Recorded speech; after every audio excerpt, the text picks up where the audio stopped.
Bizi izlemeye devam edin.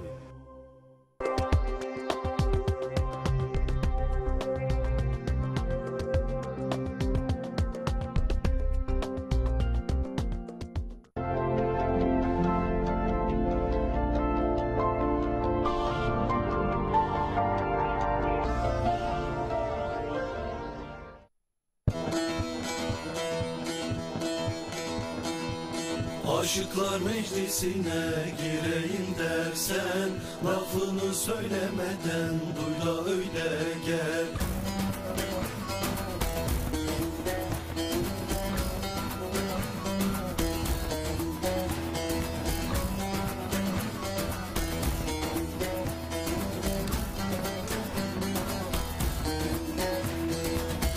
Aşıklar meclisine gireyim dersen, lafını söylemeden duy da öyle gel.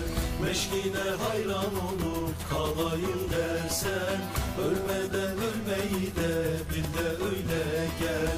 Meşkine hayran olup kalayım dersen, ölmeden ölmeyi de bil de öyle gel. Çekme kimseden sözünü, söndürme sakın gözünü. Nereden aldıysan özünü, bul da öyle gel. Aç artık sen de gözünü, gör de öyle gel. Çekme kimseden sözünü, söndürme sakın gözünü. Nereden aldıysan özünü, bul da öyle gel. Aç artık sen de gözünü, gör de öyle gel.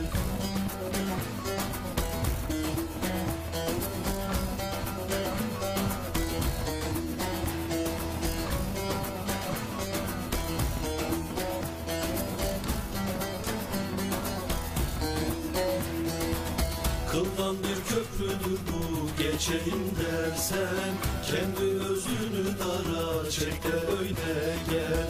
Edebi erkanı da bileyim dersen, elini belini de tut da öyle gel. Edebi erkanı da bileyim dersen, elini belini de tut da öyle gel. Çekme kimseden sözünü, söndürme sakın gözünü. Nereden aldıysan özünü, bul da öyle gel. Aç artık sen de gözünü, gör de öyle gel. Çekme kimseden sözünü, söndürme sakın gözünü. Nereden aldıysan özünü, bul da öyle gel. Aç artık sen de gözünü, gör de öyle gel.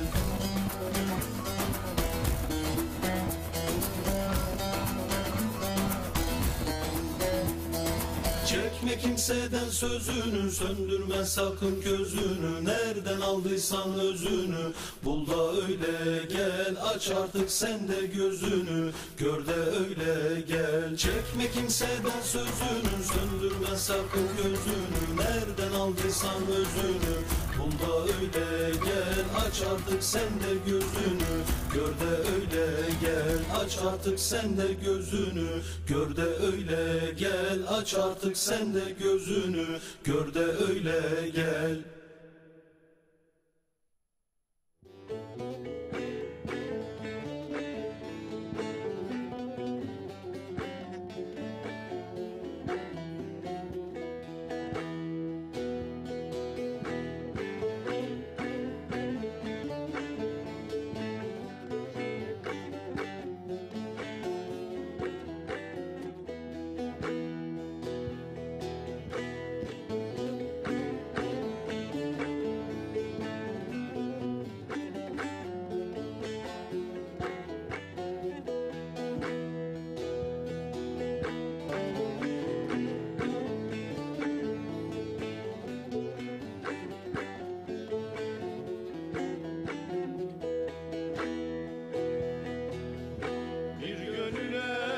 Aşk girince heyecan heyecan,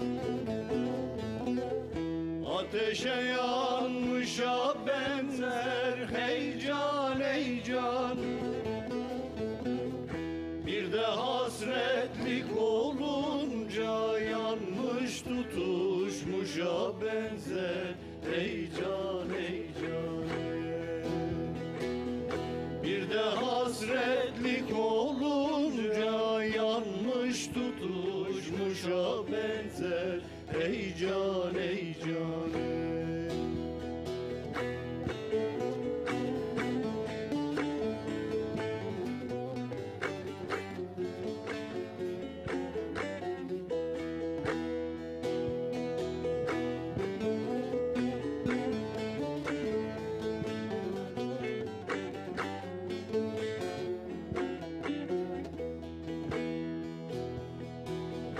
Yağmura karışır yaşım, hey can ey can. Dünyaya sığmaz bir başın, hey can ey can. Sevdalıdır hayal düşüm, içmeden sarhoşa benzer. Ey can ey can. Sevdalıdır hayal düşüm, içmeden sarhoşa benzer. Ey can ey can ey.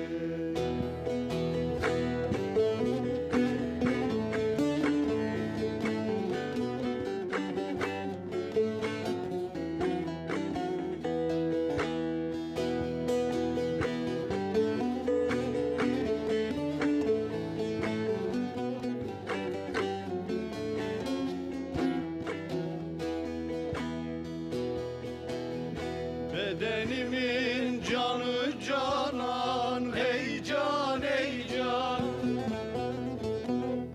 Damarımın kanı inan, hey can ey can. Fedaim dört yanımın kışa tutulmuşa benzer. Ey can ey can. Fedaim dört yanımın kışa tutulmuşa benzer. Ey can ey can.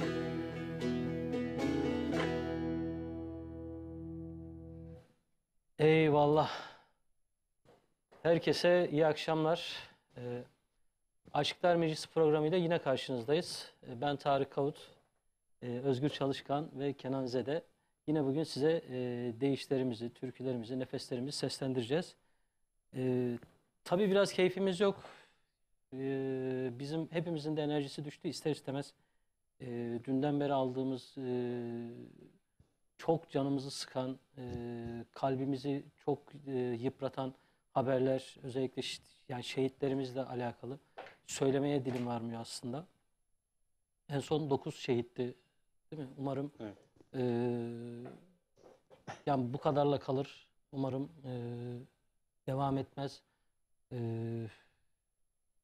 Çok zor. Yani bir şey söylemek çok zor. Hocam dünden beri zaten biz de çok zorlandık, hatta nasıl yapalım, nasıl edelim diye, ama bir şekilde yine buradayız. Evet, biraz zor olacak. Bizim açımızdan da zor olacak ama yine de biz de görevimizi layıkıyla yerine getirelim istedik.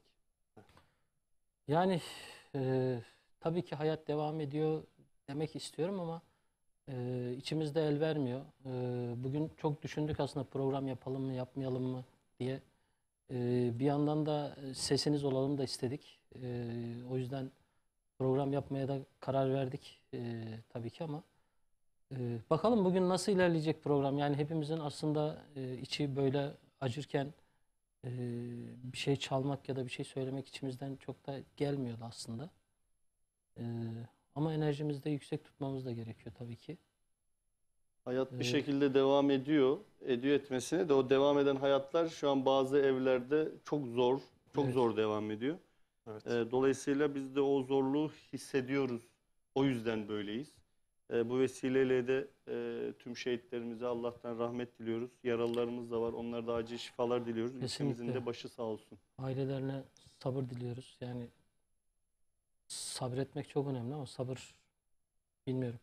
Ki herhalde bir kısmının Maraş'ta depremde de herhalde. Evet. Evet, evet. Değil mi? Yani zor koşullarda yaşayıp zor koşullarda vatani görevini yapan kardeşlerimiz. Mehmetçiklerimiz. Maalesef zorluklar bir değil hocam. Yani ölüm hepimizin yakınında, hepimizin yakasında sonuçta. Bilmek gerekiyor. Yani hani gün içerisinde böyle hayat telaşesinde çok kavgalarımız var ya böyle. İşte sen beni niye aramadınlardan Evet. başlayan, parasal mevzulardan başlayan, Küçük o kadar sebeplerden evet, o çıkan kadar bir o sürü kadar olaylar. çok Evet. aslında canımızı sıkan, canımızı sıkıyormuş gibi gözüken aslında hiçbir değeri olmayan şeyler. Dün akşamdan beri bunlar sanki biraz azaldı, göz ardı edildi gibi artık.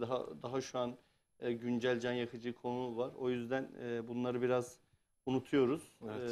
Unutmamız da iyi oluyor aslında. Ama keşke bu şekilde Ya unutmuş böyle olmasak. tabii ki böyle değil. Hani aynı şeyleri çok hani konuşmak da istemiyorum aslında ama üzgünüz. Yani insanız sonuçta. Ne yapalım? Bir eserle devam edelim. Bir eserle daha devam Konuşuruz edelim. gene. hocam. Bugün zor olacak program biraz bu sebeple ama yapacak da bir şey yok.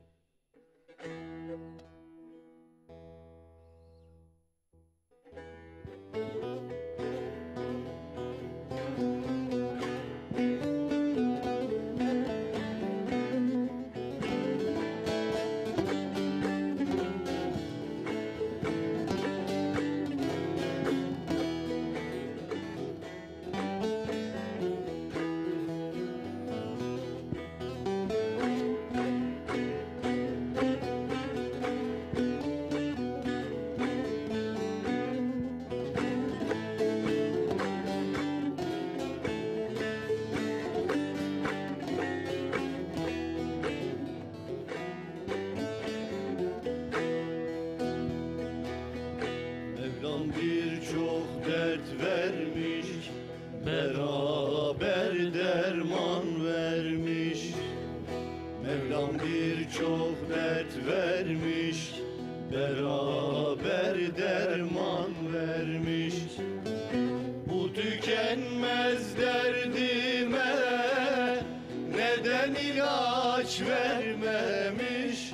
Diley diley diley yar, diley diley diley yar, diley diley yar.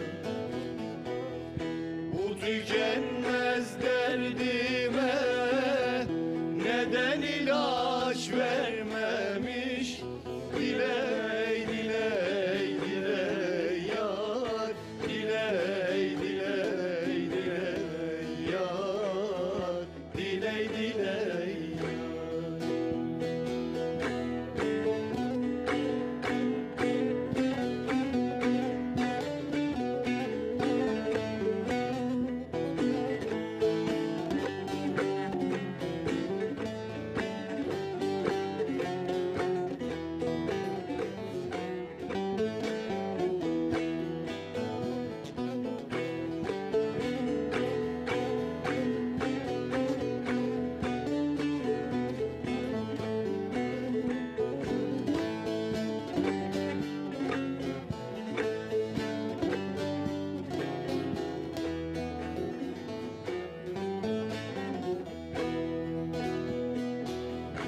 Fanidir dünya fani, alır da vermez yari.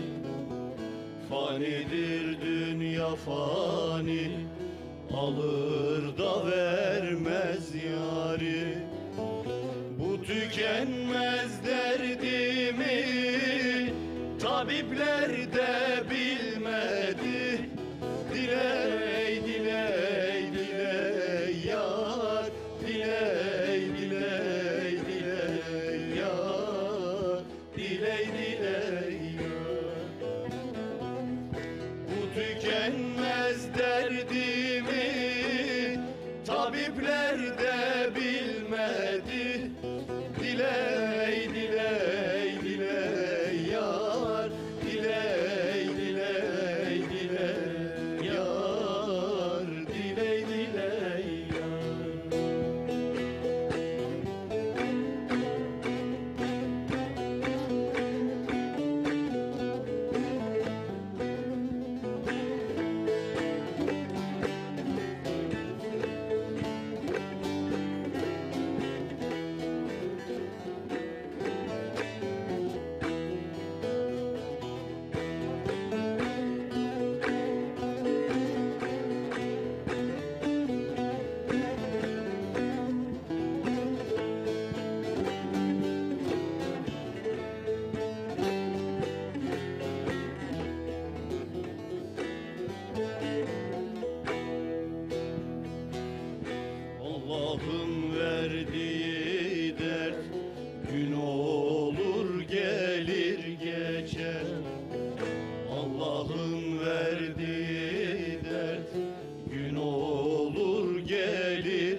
geçer. Aşka düşen yürekler yanar kül olur geçer. Diley diley diley yar, diley diley diley yar, diley diley yar. Aşka düşen yürekler yanar kül olur geçer. Diley diley diley yar, diley diley diley yar, diley diley yar.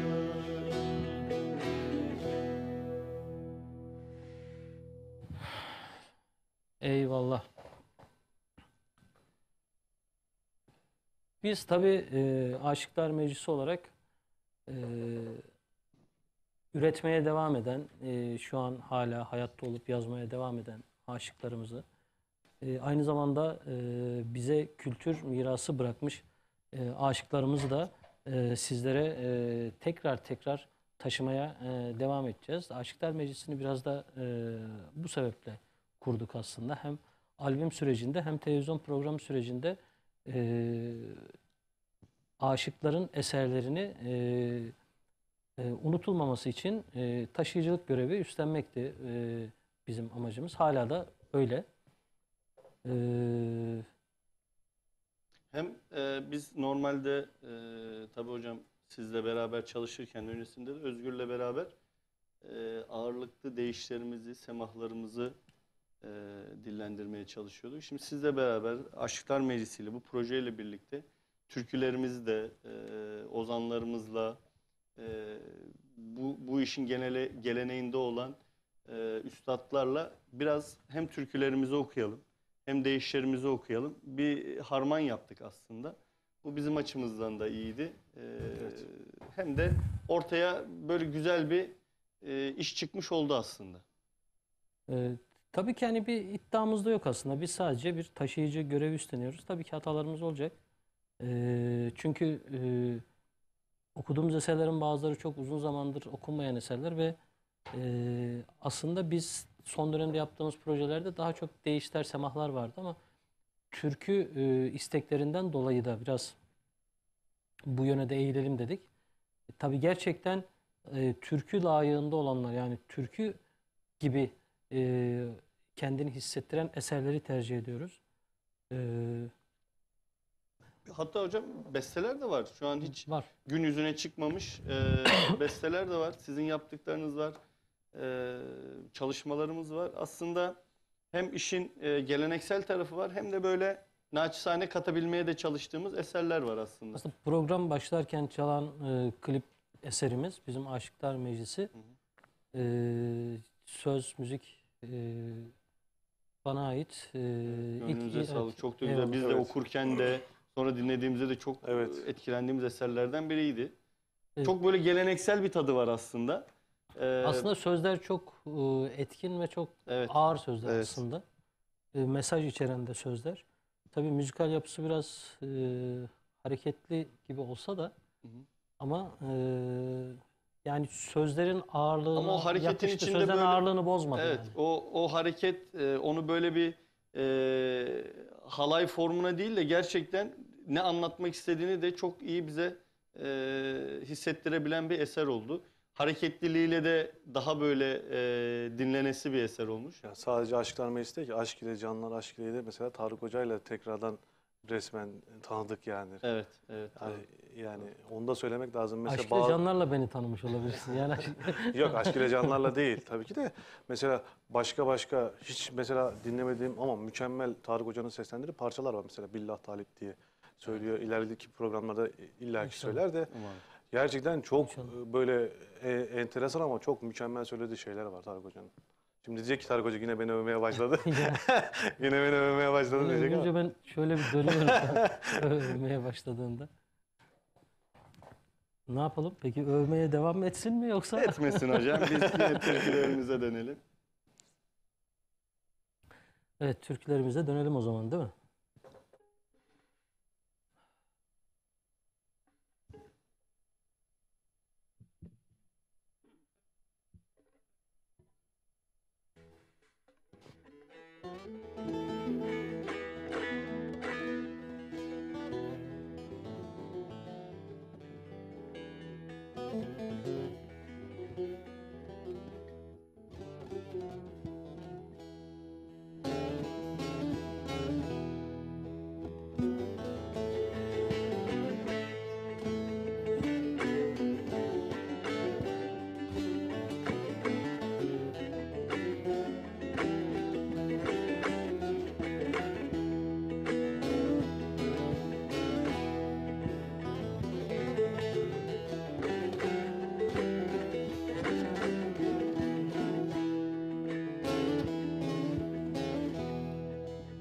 Bu dünyanın devranına, bu dünyanın devranına aldanma gönül aldanma.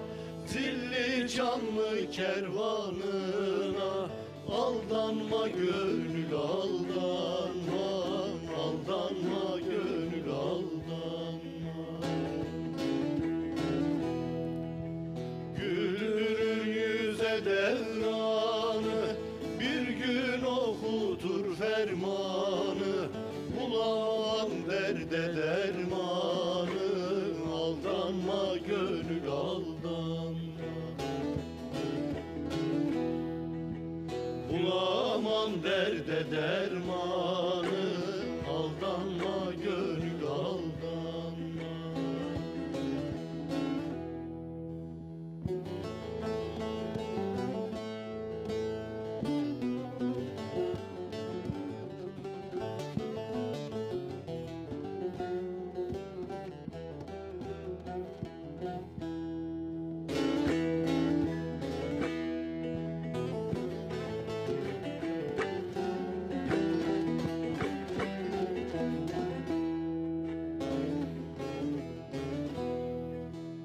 Bilir misin neden nesin? Bilir misin neden nesin? Bir gün kesilecek sesin, çürür cisminle kafesin. Aldanma gönül aldanma, aldanma gönül aldanma. Evden barktan geçeceksin, ecel tasın içeceksin. Ne ektinse biçeceksin, aldanma gönül aldanma. Ne ektinse biçeceksin, aldanma gönül aldanma.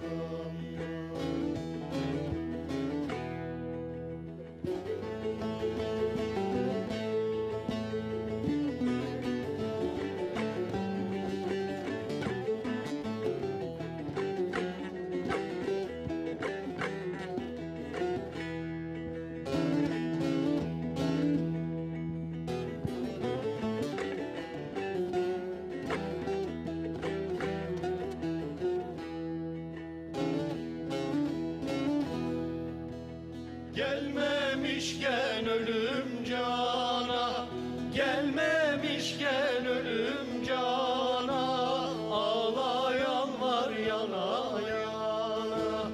Hak'tan yardım olsun sana, aldanma gönül aldanma, aldanma gönül aldanma.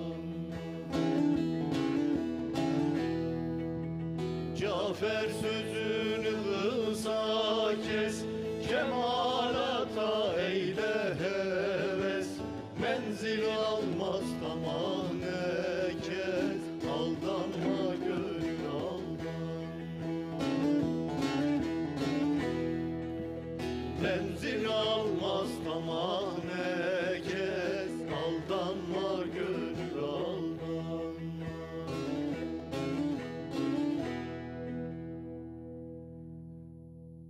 Eyvallah. Kısa bir aramız var. Biraz sonra tekrar buradayız.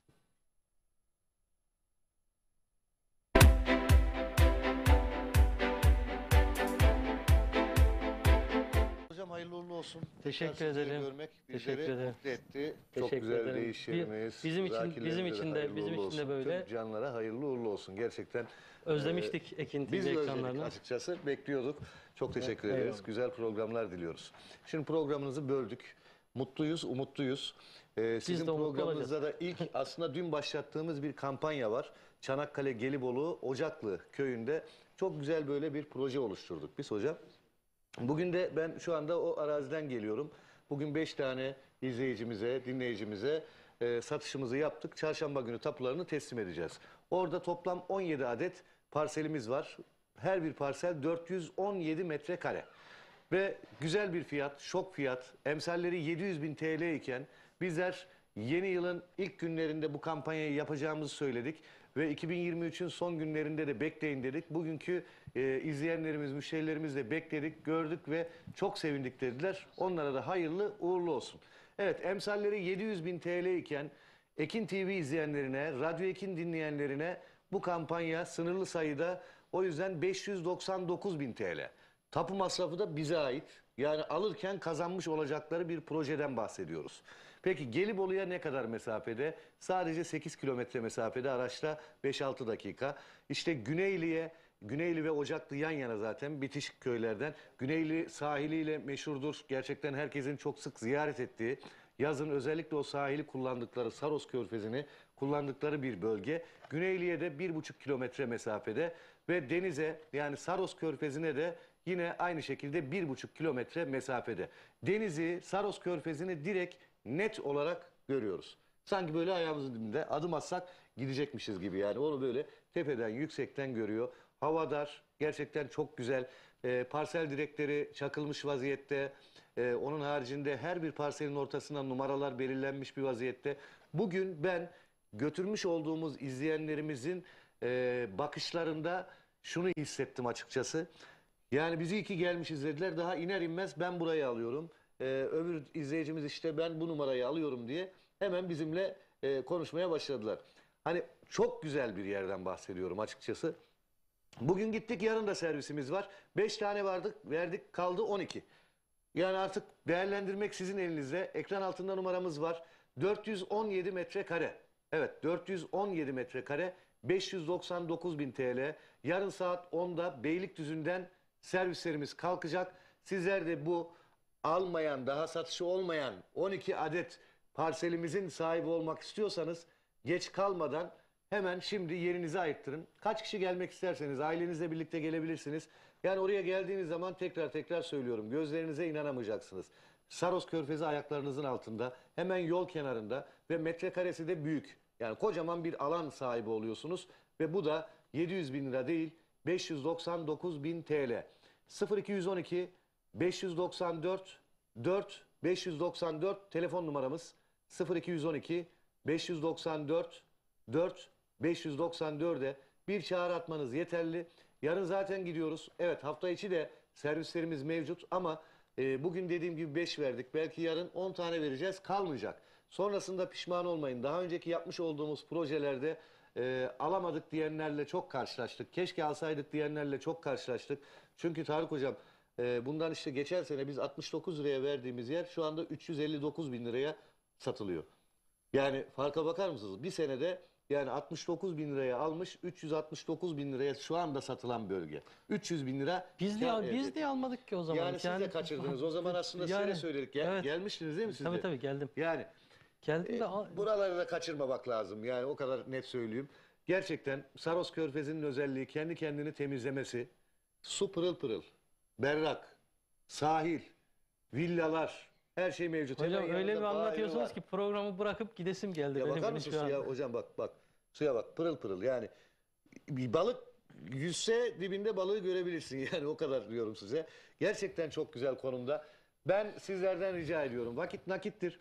Haftaya bırakmayın. Belki haftaya kar yağışı olacak. Ayın 12'sinden sonra kar yağışı bekleniyor. Yarın hava güzel.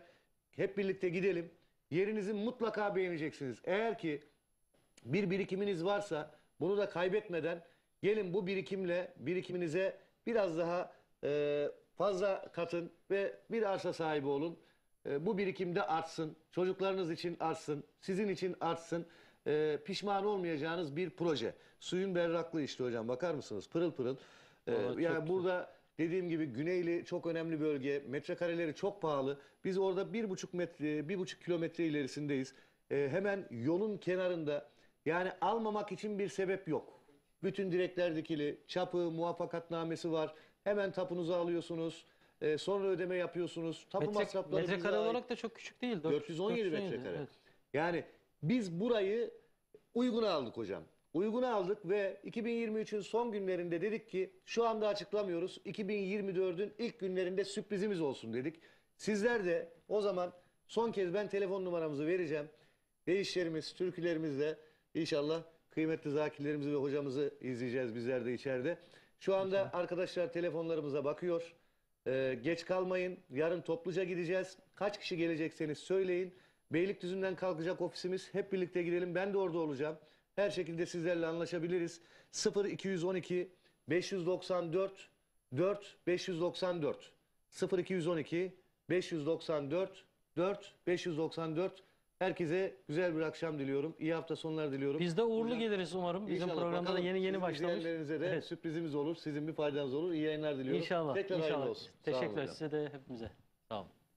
Hocam hayırlı uğurlu olsun. Teşekkür Tekrar sizleri ederim. Görmek Teşekkür bizleri ederim. mutlu etti. Çok Teşekkür güzel ederim. değişlerimiz. Bizim için de hayırlı bizim uğurlu için de olsun. böyle. Tüm canlara hayırlı uğurlu olsun. Gerçekten Özlemiştik Ekin TV biz de özledik ekranlarını. açıkçası. Bekliyorduk. Çok teşekkür ederiz. Eyvallah. Güzel programlar diliyoruz. Şimdi programınızı böldük. Mutluyuz, umutluyuz. Sizin de umutlu programınızda da ilk aslında dün başlattığımız bir kampanya var. Çanakkale Gelibolu Ocaklı köyünde çok güzel böyle bir proje oluşturduk biz hocam. Bugün de ben şu anda o araziden geliyorum. Bugün 5 tane izleyicimize, dinleyicimize satışımızı yaptık. Çarşamba günü tapularını teslim edeceğiz. Orada toplam 17 adet parselimiz var. Her bir parsel 417 metrekare. Ve güzel bir fiyat, şok fiyat. Emsalleri 700.000 TL iken bizler yeni yılın ilk günlerinde bu kampanyayı yapacağımızı söyledik. Ve 2023'ün son günlerinde de bekleyin dedik. Bugünkü izleyenlerimiz, müşterilerimiz de bekledik, gördük ve çok sevindik dediler. Onlara da hayırlı uğurlu olsun. Evet, emsalleri 700.000 TL iken Ekin TV izleyenlerine, Radyo Ekin dinleyenlerine bu kampanya sınırlı sayıda, o yüzden 599.000 TL. Tapu masrafı da bize ait. Yani alırken kazanmış olacakları bir projeden bahsediyoruz. Peki Gelibolu'ya ne kadar mesafede? Sadece 8 kilometre mesafede, araçla 5-6 dakika. İşte Güneyli ve Ocaklı yan yana zaten bitişik köylerden. Güneyli sahiliyle meşhurdur. Gerçekten herkesin çok sık ziyaret ettiği, yazın özellikle o sahili kullandıkları, Saros Körfezi'ni kullandıkları bir bölge. Güneyli'ye de 1,5 kilometre mesafede ve denize, yani Saros Körfezi'ne de yine aynı şekilde 1,5 kilometre mesafede.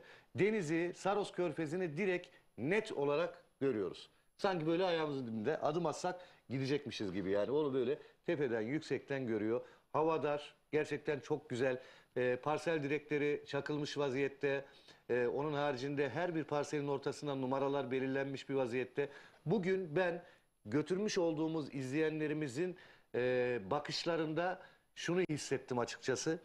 Yani bizi iyi ki gelmişiz dediler. Daha iner inmez ben burayı alıyorum. Öbür izleyicimiz işte ben bu numarayı alıyorum diye hemen bizimle konuşmaya başladılar. Hani çok güzel bir yerden bahsediyorum açıkçası.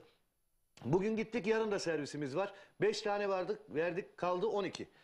Yani artık değerlendirmek sizin elinizde. Ekran altında numaramız var. 417 metrekare. Evet, 417 metrekare, 599.000 TL. Yarın saat 10'da Beylikdüzü'nden servislerimiz kalkacak. Sizler de bu almayan, daha satışı olmayan 12 adet parselimizin sahibi olmak istiyorsanız geç kalmadan hemen şimdi yerinizi ayırttırın. Kaç kişi gelmek isterseniz ailenizle birlikte gelebilirsiniz. Yani oraya geldiğiniz zaman tekrar söylüyorum, gözlerinize inanamayacaksınız. Saros Körfezi ayaklarınızın altında, hemen yol kenarında ve metrekaresi de büyük. Yani kocaman bir alan sahibi oluyorsunuz ve bu da 700.000 lira değil, 599.000 TL. 0212 594 4 594 telefon numaramız. 0212 594 4 594'e bir çağrı atmanız yeterli. Yarın zaten gidiyoruz. Evet, hafta içi de servislerimiz mevcut ama bugün dediğim gibi 5 verdik. Belki yarın 10 tane vereceğiz, kalmayacak. Sonrasında pişman olmayın. Daha önceki yapmış olduğumuz projelerde alamadık diyenlerle çok karşılaştık. Keşke alsaydık diyenlerle çok karşılaştık. Çünkü Tarık Hocam bundan işte geçen sene biz 69 liraya verdiğimiz yer şu anda 359 bin liraya satılıyor. Yani farka bakar mısınız? Bir senede yani 69 bin liraya almış, 369 bin liraya şu anda satılan bölge. 300 bin lira. Biz niye almadık ki o zaman? Yani siz de kaçırdınız. O zaman aslında size söyledik. Evet. Gelmiştiniz değil mi siz de? Tabii geldim. Yani Geldim de buraları da kaçırmamak lazım. Yani o kadar net söyleyeyim. Gerçekten Saros Körfezi'nin özelliği kendi kendini temizlemesi.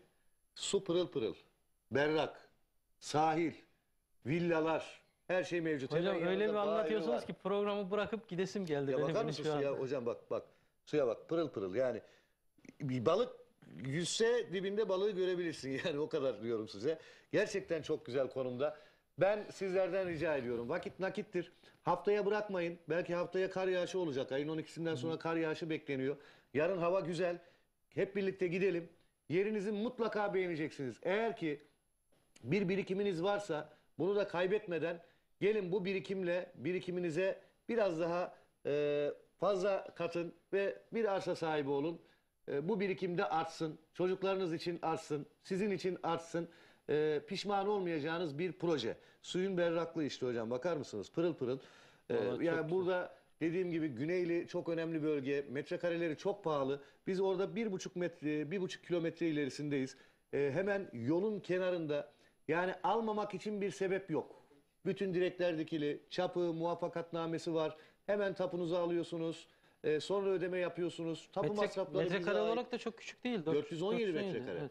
Yani biz burayı uyguna aldık hocam. Uyguna aldık ve 2023'ün son günlerinde dedik ki şu anda açıklamıyoruz. 2024'ün ilk günlerinde sürprizimiz olsun dedik. Sizler de o zaman son kez ben telefon numaramızı vereceğim. Değişlerimiz, türkülerimizle inşallah kıymetli zakirlerimizi ve hocamızı izleyeceğiz bizler de içeride. Şu anda arkadaşlar telefonlarımıza bakıyor. Geç kalmayın. Yarın topluca gideceğiz. Kaç kişi gelecekseniz söyleyin. Beylikdüzü'nden kalkacak ofisimiz. Hep birlikte gidelim. Ben de orada olacağım. Her şekilde sizlerle anlaşabiliriz. 0212 594 4 594 0212 594 4 594. Herkese güzel bir akşam diliyorum. İyi hafta sonları diliyorum. Biz de uğurlu Hocam, geliriz umarım. Bizim İnşallah, programda da bakalım. yeni Sizin başlamış. izleyenlerinize de Evet. sürprizimiz olur. Sizin bir faydanız olur. İyi yayınlar diliyorum. İnşallah. Tekrar hayırlı İnşallah. olsun. Sağ olun Teşekkürler hocam. size de hepimize. Sağ olun.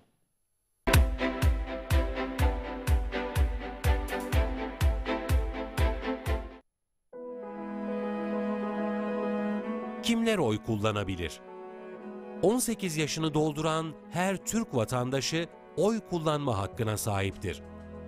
Ancak kısıtlı olanlar, kamu hizmetinden yasaklı olanlar, silah altında bulunan erler, onbaşılar ve kıta çavuşları, her ne sebeple olursa olsun izinli bulunanlar da bu hükme tabidir. Askeri öğrenciler, taksirli suçlardan hüküm giyenler hariç ceza infaz kurumlarında hükümlü olarak bulunanlar oy kullanamazlar. Oyunuzu kullanın, Türkiye'nin geleceğinde söz sahibi olun.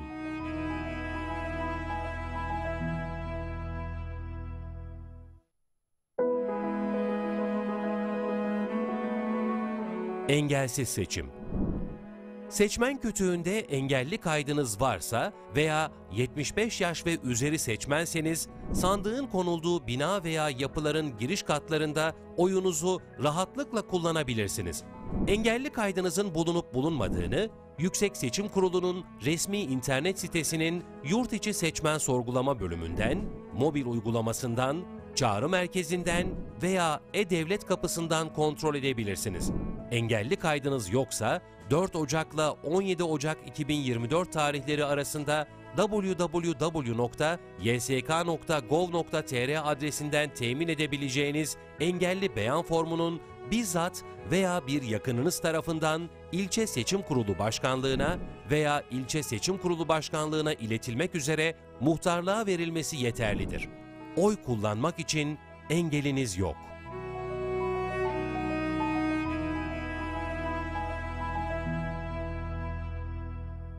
Arkadaşlar biz sağlık ve güvenliği işimizi yaparken Mesleğimiz hayatımıza yön veren en önemli unsurlardandır. Mesleğimiz için en önemli unsur da iş sağlığı ve güvenliği kurallarını bilmek ve uygulamaktır. İş sağlığı ve güvenliği uygulamaları ve tedbirleri, sağlıklı ve güvenli çalışma ortamlarının oluşmasını sağlayarak çalışanı, işi ve işvereni korur. Çalışanlarımızın, işverenlerimizin, hepimizin geleceğe ümitle yürüyebilmesi için iş sağlığı ve güvenliğini işimizin merkezine koyalım.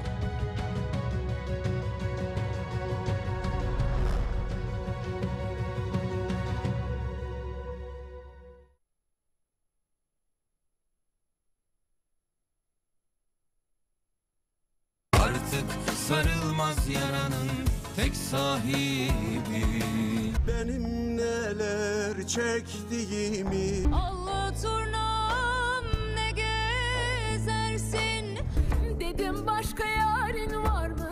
Söyledi yok yok. Sarı gelin aman. Bu nasıl bir derttir, dermanı yoktur. Bahçe duvarından açtım. Bir gün çıkıp gel uzak yollardan.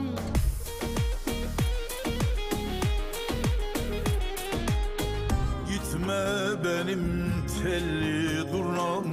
Ağla kalbim. Canın olayım gülüm. Aşk ile canlar aşk ile. Bu dağlar kömürdendir. Ağlayan dilber senin elinden. Hasretim var. Kliplerinizin tüm dünyada izlenme rekoru kırmasını ister misiniz? O zaman doğru kanaldasınız. Bilgi almak için 0212 485 3901 0212 485 3901.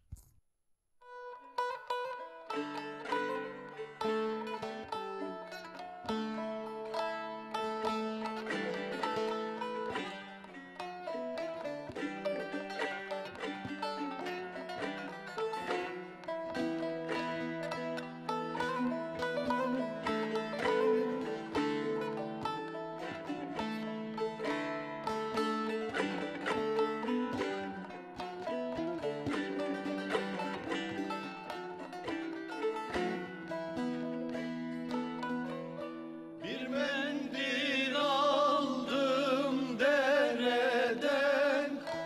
Yolum geçmez yar burada. Bin bir derdim var yarada.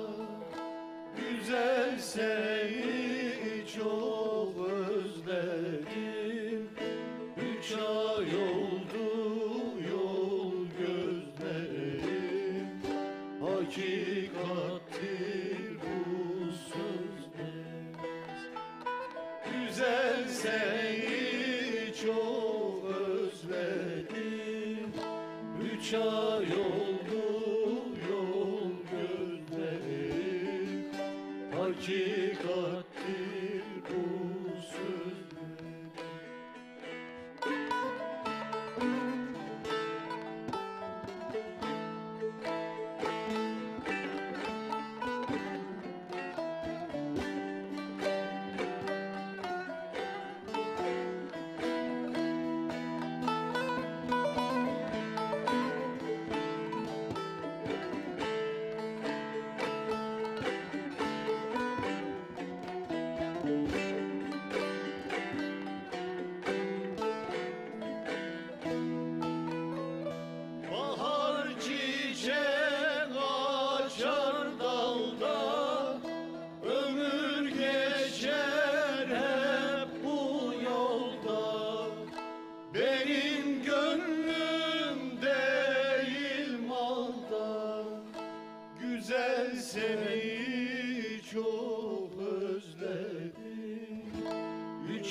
Güzel seni çok özledim. 3 ay oldu yol gözlerim. Hakikattir bu sözlerim. Güzel seni çok özledim. 3 ay oldu yol gözlerim. Hakikattir bu sözlerim.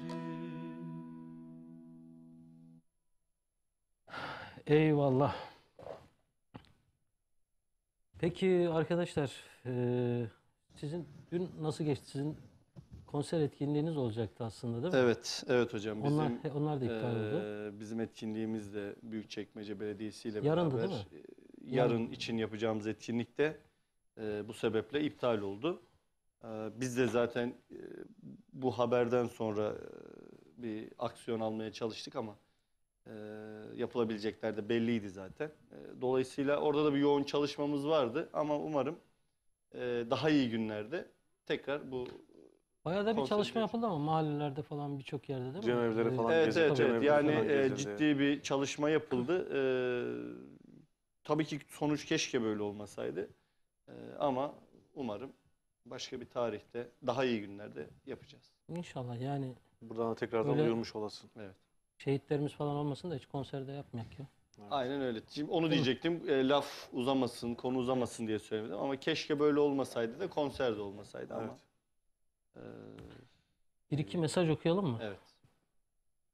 Merhaba, iyi akşamlar. Ben Beylikdüzü Fatma Ana Cemevi Sema ekibinden Ali Kara. Kenan abim ve Özgür abime başarılar diliyorum. Bana dilememişler. Şehitlerimiz Alicim için- hocamızı nasıl unutursun Alicim?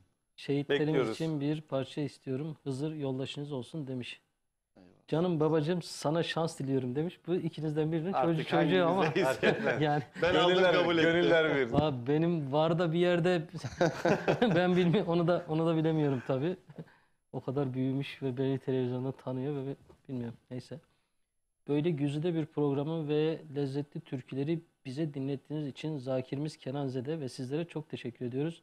Zülfü Dede Hakan Özdemir. Zülfü Zede annem. Zede, ve pardon, yeğenim. Zede. Selam olsun buradan da. Değerli eşim Kenan Zede ve Aşıklar Meclisi programına başarılar diliyorum. Ayrıca şehitlerimize Allah'tan rahmet ve ailelerine sabırlar dilerim. İyi yayınlar. Dilber Zede. Eyvallah, eşime de buradan selamlar olsun. Geçen hafta Evet hocam. Özgür'dü. Geçen hafta Özgür'dü. Bu hafta bizim ağlamalarımız biraz işe yaramış galiba. ben Selahattin Salikoğlu. Başımız sağ olsun. Allah rahmet eylesin. İyi akşamlar demiş. Benim kayınpeder. Özgür'ün Ha, doğru. kayınpederi. Diyorum isim Allah razı isim olsun. tanıdık geliyor. Evet. Eşim Özgür ile değerli canlara başarılar diliyorum. Biz program sadece sizin ikinizin evinde mi izleniyor acaba? Cidden Buradan kendilerine selam söylerim. Tabii tekrardan. merhaba, iyi yayınlar diliyorum. Ağrı Tutak Bayındır köyünden ben şair Korali Aşıklar Meclisi'ne selamlar olsun demiş. Bak, Bizden de selamlar olsun. Ağrı'dan Ağrı'ya. dinleniyormuşuz. Eyvallah, sağ olsunlar. Bizleri ekran başına kitleyen zakirlerimizin ağzına yüreğine sağlık. Özgür canımıza da ayrıca başarılar dilerim. Beylikdüzü Gürpınar Cemevi'nden Mehmet Şahin ve Gülnur Şahin. Buradan çok selamlar kendisine. Ben Muratlı Cemevi Gençlik Kolları Başkanı Medine Altuntaş. Başta Özgür Çalışkan olmak üzere tüm sanatçılarımıza iyi yayınlar dilerim. Sevgili zakirimiz Kenan Zede'ye ve Aşıklar Meclisi'ne programlarına başarılar diliyoruz. İstanbul Cemevi Vakfı Gençlik Kolları. Sağ olsun. Okumuyorum ya. Hep size. Biz de burada İstanbul Cevherine, gençliğine, yönetimine çok teşekkür ediyoruz. Sağ olsunlar. Başta Hocam bir daha bizden çıkarsa okuma artık. Ama bak, başta eniştem Özgür Çalışkan'a diye Tamam, o zaman mesaj bundan başlıyor sonrasını yani. okumayacağız demek. Değil mi? İyi yayınlar dilerim. Buradan Erdal Balcı'ya selam söylemek istiyorum. Yeğeni Özgür demiş. Erdal Balcı kim? Bizim tanıdığımız biri. Karışmış olabilir. Özgür- Ve biz de selamlarımızı iletelim. Evet. Boşta kalmış olmasın. Erdal Balcı'ya bile selam geldi. Bana gelmedi Sana ya. gelmiyor hocam. Değil mi? Bugün seninle ilgili bir sorun var. Vallahi işin enteresan tarafı da o. Ben İstanbul'dan Sevda, şehitlerimize Allah rahmet eylesin. Allah ailelerine sabır versin demiş. Ben Antalya'dan Şükran Küçük Ekiz, dedem Rafet Tuğ ve nenem Şükriye Tuğ'a selamlar demişler.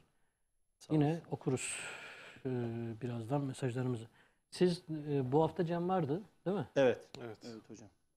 Hava şartlarından dolayı biraz şeydi ama Değil mi? Biraz İstanbul'da biraz evet Gerçi sert. Bu Türkiye haftanın genelinde- soğuk olacağı belli olunca insanlarda ister istemez o tedirginlik oldu. Evet. Uzak bölgelerden gelenler için aslında. bu Evet, sıkıntı aslında oldu yakındaki de ama evet, yakında yine- olanlarda hiçbir sorun yani yok. soğuk var diye gelmiyorlar mı? Yok biraz yani azalıyor Uzakta da. olan belki Veya ulaşım 5-10 kişi falan azalıyor normalde. Çünkü çok soğuktu hava. Gerçekten ulaşım sıkıntısı var. Mesela bizim orada ulaşım sıkıntısı da var.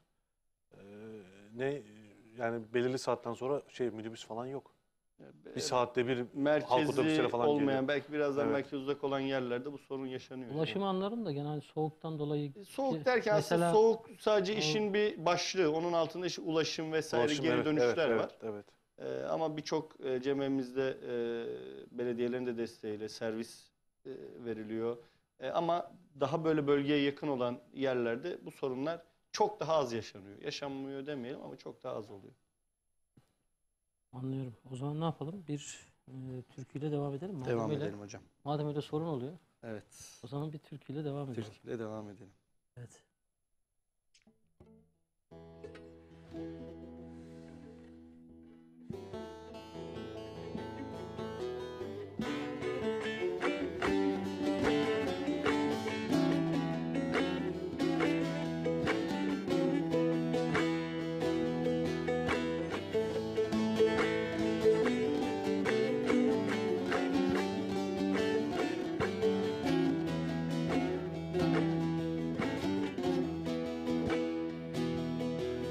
Şu yalan dünyaya geldim geleli, geldim geleli. Tas içtim avuları sağ canım zayken. Kahpe felek vermez benim muradım. Bir an oldum mor sümbüllü bağiken. Kahpe felek vermez benim muradım. Bir an oldum mor sümbüllü bağiken.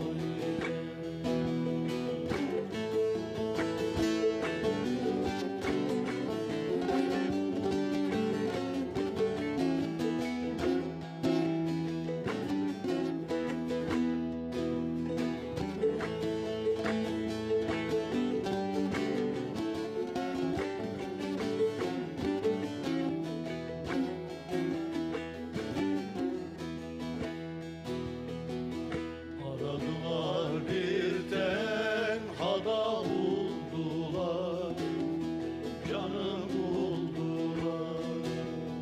Yaslandılar şıgaları kırdılar, canım kırdılar. Yaz bahar ayında bir ot verdiler, yandım bittim ana karlı dağ iken. Yaz bahar ayında bir ot verdiler, yandım bittim ana karlı dağ iken.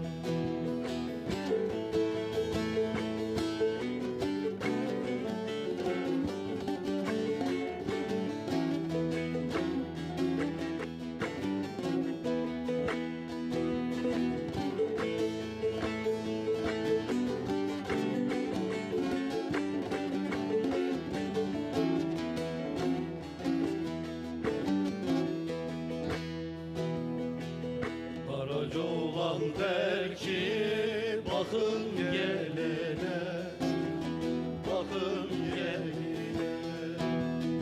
Ömrümün yarısı gitti tağlana, gitti tağlana. Sual eyle bizden evvel gelene, kim var imiş biz burada yok iken. Sual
kuşu var, pençesi demirdendir. Feleğin bir kuşu var, pençesi demirdendir. Hadi Leylim Leylalım, ben yoluna kurbanım. Ya al canım kurtulam, ya ver derde dermanım. Hadi Leylim Leylalım, ben yoluna kurbanım. Ya al canım kurtulam, ya ver derde derman.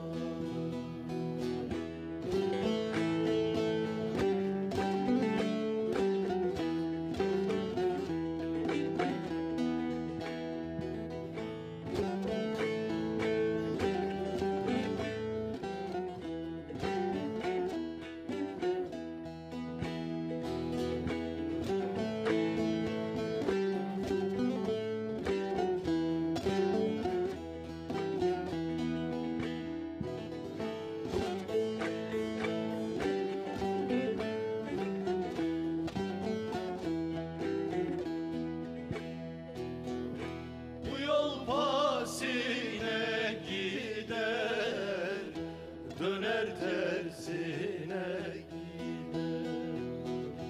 Bu yol pasine gider, döner tersine gider. Burada bir garip ölmüş, kuşlar yasına gider. Burada bir garip ölmüş, kuşlar yasına gider. Hadi Leylim Leylalım, ben yoluna kurbanım. Ya al canım kurtulam, ya ver derde dermanım. Hadi Leylim Leylalım, ben yoluna kurbanım.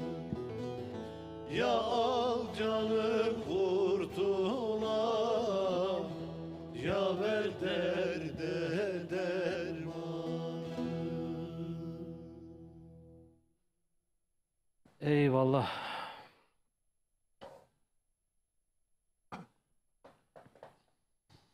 Şimdi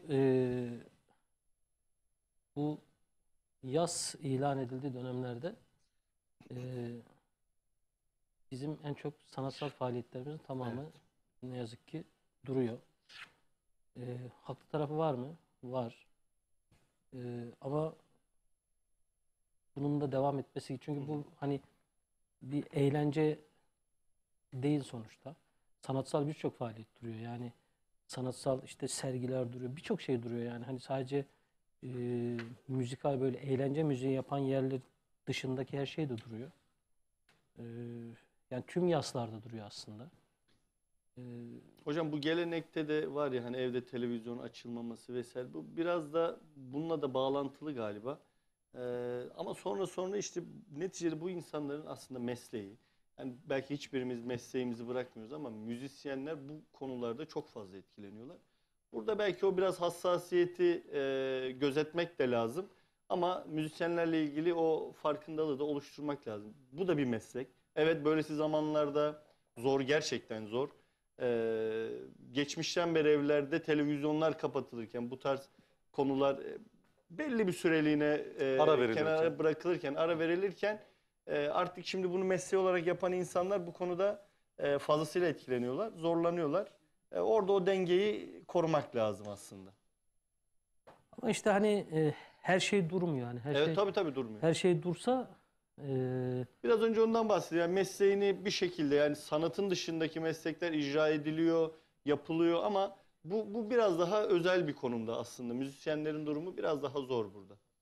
sanatçı da biraz naif oluyor. Biraz böyle hani kırılgan oluyor. Evet. Evet. Aslında hani çabuk kabul ediyor bu durumu. Doğru. Yani şimdi mesela ona göre parça seçiyor. Sonuçta bunda idare etmesi lazım ya.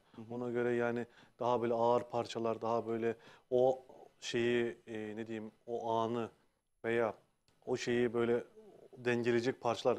Habire halay çalayım, bilmem ne çalayım demiyor sonuçta ona. Seçiminden de ziyade Evet. bu seçimleri sergileyecek mecraları bulamıyor aslında böylesi dönemlerde. Yani sadece müzisyenle alakalı bir durum değil bu tabii. Hani sanatın her alanıyla alakalı. Yani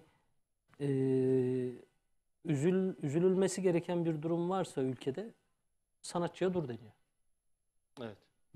Başka hani sadece sanatçı durunca mı oluyor mesela? Hani denge böyle sağlanıyormuş gibi. Hani durdurduk oluyor yani. Tam orayı durdurduk, tamam. Üzülüyoruz biz demek oluyor. Değil ama her şey devam ediyor. Hayatın o döngüsü tabii, devam ediyor aslında. her şey devam ediyor ama sanatsal faaliyetler durunca zannediliyor ki yani öyle bir algı oluştu aslında. Biz eğlence müziği yapmadığımız halde biz bile böyle artık o şeyin vermiş Tereddüt olduğu yaşadık. Yani, durumun ağırlığıyla biz de acaba mı dedik. Evet, Çok dedik. şu an programda acaba hani yanlış bir şey mi konuşacağız, Evet, yanlış bir şey mi yapacağız, birilerinin kalbini mi kıracağız, acaba okuduğumuz eser biraz hareketli olsa sorun mu olur, yapmasa mıydık? Hani biz de burada o tedirginliği yaşıyoruz. Bu işte tedirginiz yani. Ama yine buradayız. Bir şekilde Evet. türkülerimizi paylaşmaya da devam ediyoruz. Umarım bir parça izleyenlere, dinleyenlere de iyi gelir. Ne yapalım hocam? O zaman devam edelim. Ne yapacağız? Devam edeceğiz. Başka yapacağımız bir şey yok. Öyle diyelim bence.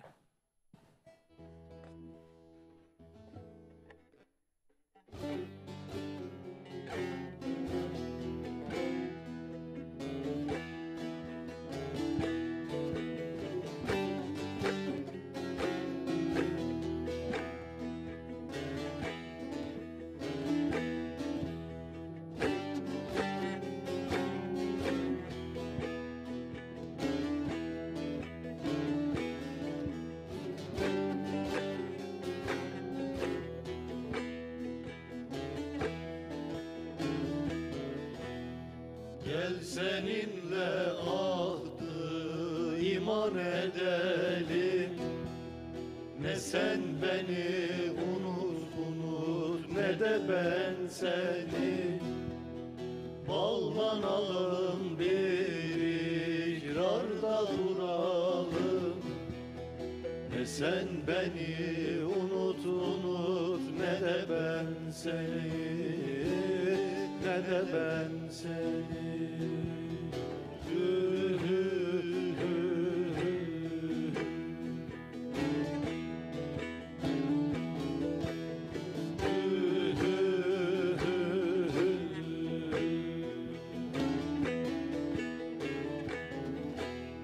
Bir yare mailem gel bir de sıfata.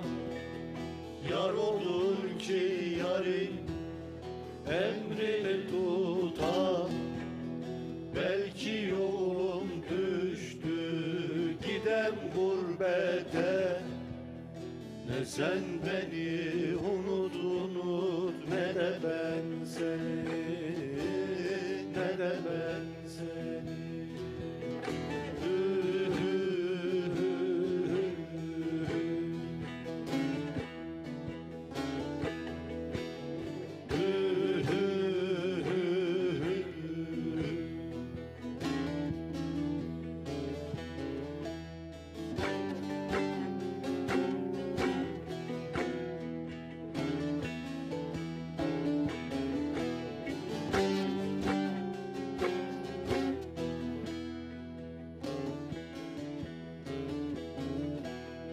Gitme dilber gitme, yüzün göreyim. Al yanaklarına yar yar kurban olayım.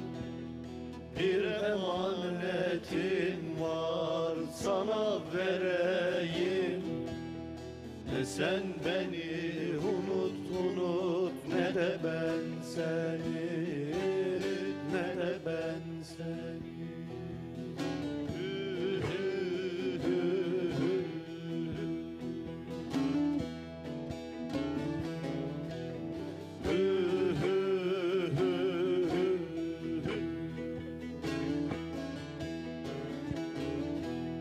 Abdal Pir Sultanım yar yar yatar hastadır. Elinde gülleri deste destedir. İnsanoğlu bir acayip nesnedir.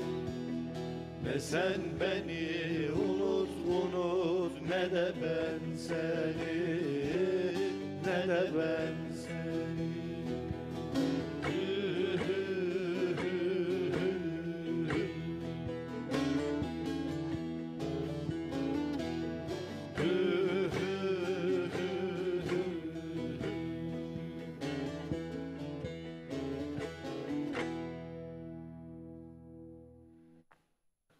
Eyvallah. Özgür, sen Cemevi'nde bağlama dersleri verdiğini söylemiştin. Evet hocam. Nasıl gidiyor? Talep nasıl? Gün geçtikçe artıyor mu? Yani bizim mesela programda da söyledik. Arttı mı mesela talep? Evet. Yani tekrardan öğrenmek isteyen arkadaşlarımız yeni bir grup açacağız. Tekrardan öğrenmek isteyen ne demek ya? Yani biliyor aslında ama bırakmış, yarım bırakmış. Onu Daha hızlı yol alabilecekler aslında. Evet, daha devam etmek için, yani bunu tamamen öğrenmek için gelmek isteyenler oldu programdan sonra, yani söyledikten sonra. Sağ olsunlar. Biz de dedik ki yeni grup açacağız. Buradan da tekrar duyuralım. Gürpınar Cemevi'nde bağlama kursu veriyorum. Bağlama öğrenmek isteyenler gelip bizzat benden kurs alabilir. Bizzat deyince şimdi sanki özel ders veriyormuş Tabii, gibi oldu. Özel bazen evet kurs, şimdi bazı öğrenciler hasta oluyor, bir bakıyorsun 2 kişi zaten birebir neredeyse. Başkasına gitmeyin demek mi bu? Estağfurullah. Şey vardı, hala var mı bilmiyorum da yıllar öncesinde yeni albüm yaptığımızda şöyle bir slogan vardı. Tüm marketlerde ısrarla isteyiniz diye bir slogan var. Yani gidip albümü ısrarla işte ben Özgür Kenan Zede'nin Çalışkan'dan ders almak istiyorum der gibi. ısrarla Özgür Çalışkan'dan bağlama dersi almak istiyorum. Semah dersinde ne oluyor? Orada da bir ısrar var mı? Semah dersinde tabii Cem'e gelen canlar genelde öğrenmek istiyor. İşte gönüller semahına kalkmak istiyor. Gönüller semahına kalkmak istiyor. İlk yani ne diyeyim ben, birinci şeyleri, yani normal bildiğimiz Cem'deki semahı öğrenmek istiyorlar. Biz de ayak hareketlerini, el hareketlerini falan gösterip Cem'den 1 saat önce öğrenmek isteyen insanlar olursa, yine Gürpınar Cemevi'nde semah kursumuz Perşembe günleri Cem'den 1 saat önce gelirseniz semah kursunu yine benden alabilirsiniz. Özgür Çalışkan yönetiminde oluyor. Yine ısrarla Özgür. Ya Yani orada şimdi anlıyorum herkesin. Aktif bir rol oynamaya çalışıyoruz. Çünkü biz oraları yaşamın her alanına yaymak istiyoruz. O sadece orası işte bir cenaze yemeği, bir cenaze kalksın veya işte Cem olsun diye değil. Nasıl işte Peygamber Efendimizin meclisinin ilk yaptığı neydi? Mescitte neydi? Mescid-i Nebeviye'de. Orada her şey konuşuluyordu. Toplumu her kesimine hitap ediyordu. Her kesimine. Yani orada günlük konularda konuşuluyordu, ne bileyim siyasette konuşuluyordu. Bir yaşam merkezi oluşturmaya çalışıyorsunuz. Evet, aynen öyle. Evet, yani örnek veriyorum, Cemevi'nin bir alanı var. İnsanlar, günümüz şartları artık zor. Cemevi'nin bizim ön tarafta bir alan var. Mesela bazen sünnet yapmak istiyorlar falan Cemevi. Biliyorum, güzel bir bahçesi var. Evet, orada sünnet falan yapıyorlar. Evet, Gürpınar'da. Yani kına gecelerini falan orada yapıyorlar. Sağ olsunlar. İşte böyle Cemevlerimiz hayatımızın içine. Cemevi değil, bizim evimiz orası oluyor. Cemevi değil, bizim evimiz oluyor orası artık. Yani artık hani ne öğrenmek istiyoruz? Her şey, işte düğün diyorsun, işte bunun normal düğün, sünneti, cenazesi. Evet. Aslında yaşamsal birçok faaliyet Aslında için. adıyla da birlikte cem olma, toplanma, Evet. sadece bu inançsal anlamda değil, Evet. kültürel anlamda da, sosyal anlamda da bir toplanma oluyor. Aynen öyle, aynen öyle. Biraz ona dönmüş artık, Dönmüş, değil mi? evet, Yani, evet. Güzel. O zaman madem Cem'den bahsetmişken Bir de iş okuyalım değil mi hocam? Tevhid'le Evet. değil mi? Devam edelim. Bir Sultan'dan.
ararsan var içinde, ne ararsan var içinde.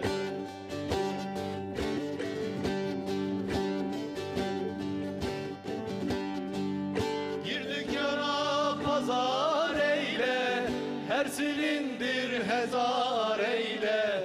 Aya güne nazar eyle, ay Muhammed nur içinde, ay Muhammed nur içinde, ay Muhammed nur içinde.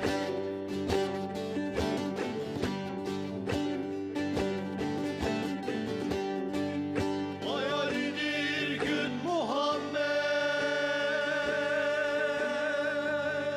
Ali, Ali, Ali, Ali, Ali, Ali medet. Hayalidir gün Muhammed, okunan 80.000 ayet.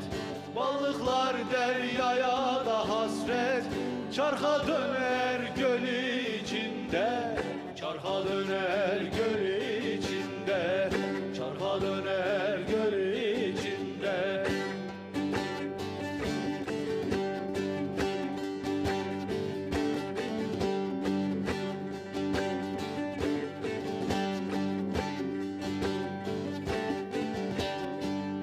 Göl içinde çarka döner, susuzluktan bağrı yanar.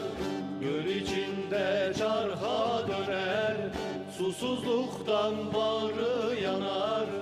Alemler seyrana da iner, seyir var seyir içinde, seyir var seyir içinde, seyir var seyir içinde.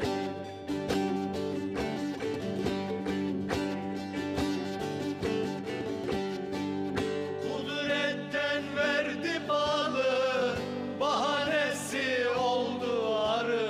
Şimdi dinle ahuzarı, Allah Allah Allah Allah.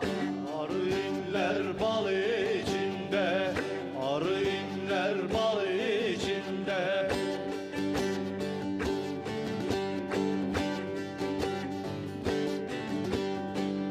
Bir sultanı hey gaziler,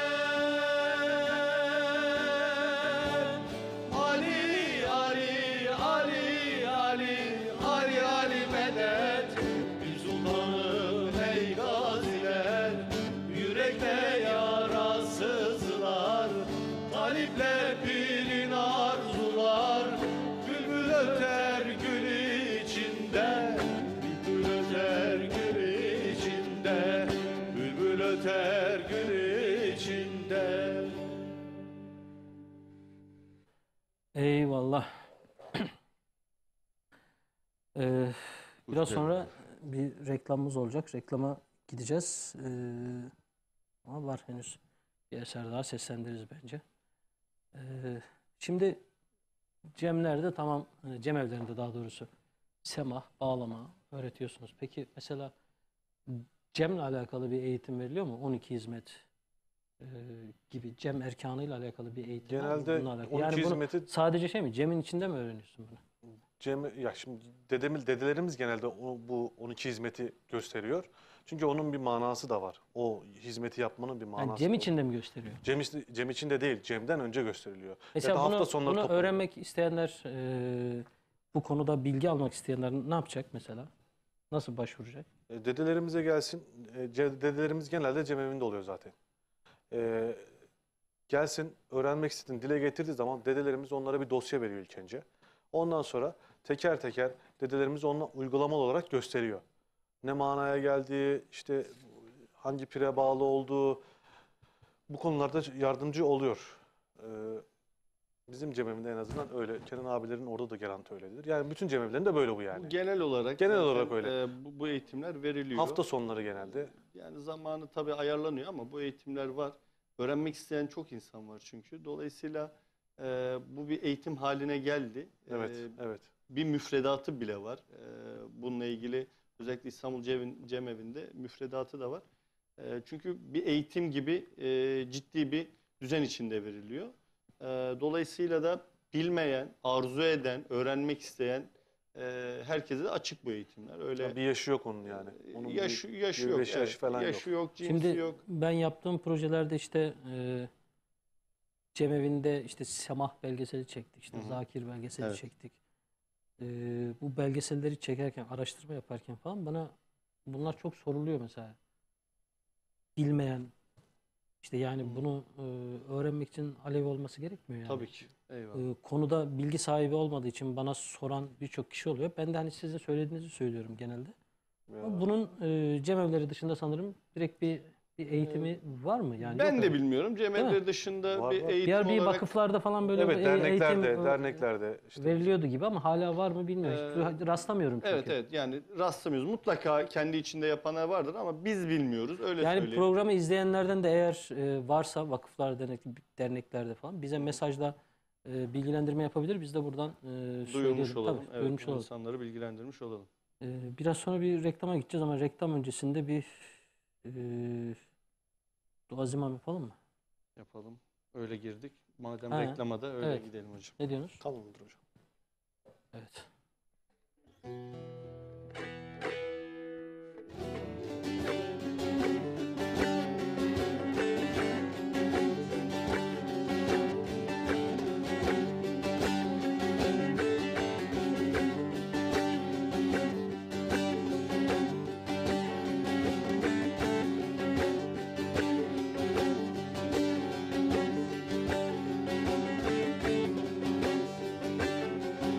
Muhammed'i candan sevki, Ali'ye Selman olasın. Ehli beyte gönül ver ki, Ali'ye Selman olasın. Ehli beyte gönül ver ki, Ali'ye Selman olasın. Haydar haydar haydar haydar, Ali'ye Selman olasın. Hey dost hey dost hey dost hey dost, Ali'ye Selman olasın.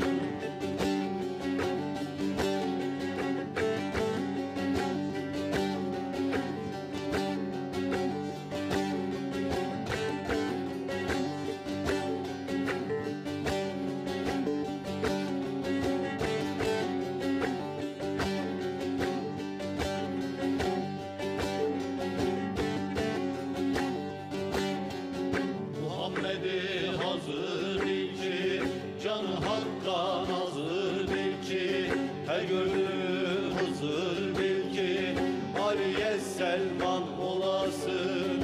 Her gördüğün Hızır bil ki, Ali'ye Selman olasın. Muhammed'e gönül kat ki, cehd edip rehbere yetki, bir gerçekten etek tut ki, Ali'ye Selman olasın. Bir gerçekten etek tut ki, Ali'ye Selman olasın. Haydar haydar haydar haydar, Ali'ye Selman olasın.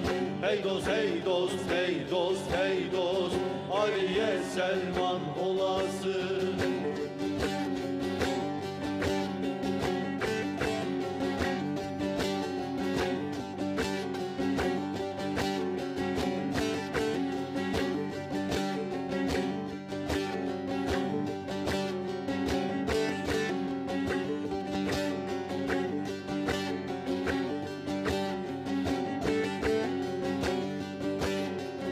Hasan ile girdim ceme, Hüseyin sırrını deme. Kuş sahipsiz lokma yeme, Ali'ye Selman olasın.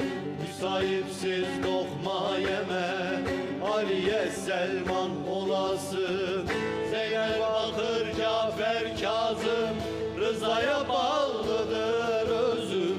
Hatırın kırma şahbazım, Ali'ye Selman olasın. Hatırın kırma şahbazım, Ali'ye Selman olasın. Haydar haydar haydar haydar, Ali'ye Selman olasın. Hey dost hey dost hey dost hey dost, Ali'ye Selman olasın.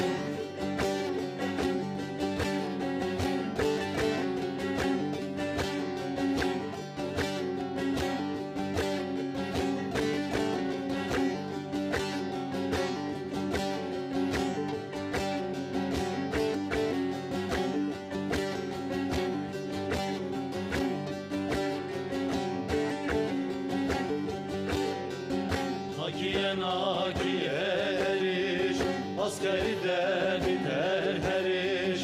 Mehdi'nin sırrına karış, Aliye Selman olasın.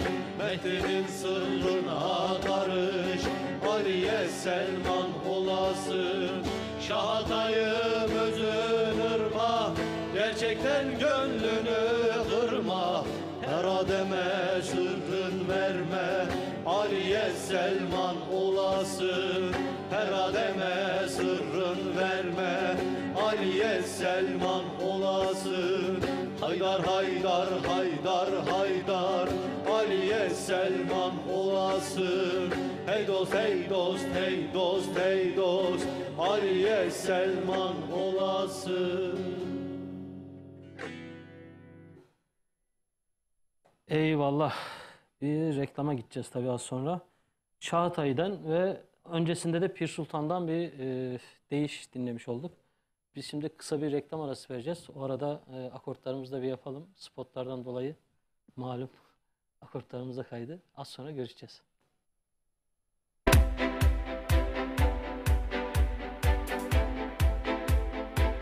Hocam hayırlı uğurlu olsun. Teşekkür Sizleri ederim. görmek Teşekkür bizleri ederim. mutlu etti. Teşekkür Çok güzel ederim. değişlerimiz. Bizim için zakirlerimize de hayırlı uğurlu olsun. böyle. Tüm canlara hayırlı uğurlu olsun. Gerçekten Özlemiştik Ekin TV biz de özledik ekranlarını. açıkçası. Bekliyorduk. Çok teşekkür ederiz. Eyvallah. Güzel programlar diliyoruz. Şimdi programınızı böldük. Mutluyuz, umutluyuz. Sizin de umutlu programınızda da ilk aslında dün başlattığımız bir kampanya var. Çanakkale Gelibolu Ocaklı köyünde çok güzel böyle bir proje oluşturduk biz hocam. Bugün de ben şu anda o araziden geliyorum. Bugün 5 tane izleyicimize, dinleyicimize satışımızı yaptık. Çarşamba günü tapularını teslim edeceğiz. Orada toplam 17 adet parselimiz var. Her bir parsel 417 metrekare. Ve güzel bir fiyat, şok fiyat. Emsalleri 700.000 TL iken bizler yeni yılın ilk günlerinde bu kampanyayı yapacağımızı söyledik. Ve 2023'ün son günlerinde de bekleyin dedik. Bugünkü izleyenlerimiz, müşterilerimiz de bekledik, gördük ve çok sevindik dediler. Onlara da hayırlı uğurlu olsun. Evet, emsalleri 700.000 TL iken Ekin TV izleyenlerine, Radyo Ekin dinleyenlerine bu kampanya sınırlı sayıda, o yüzden 599.000 TL. Tapu masrafı da bize ait. Yani alırken kazanmış olacakları bir projeden bahsediyoruz. Peki Gelibolu'ya ne kadar mesafede? Sadece 8 kilometre mesafede, araçla 5-6 dakika.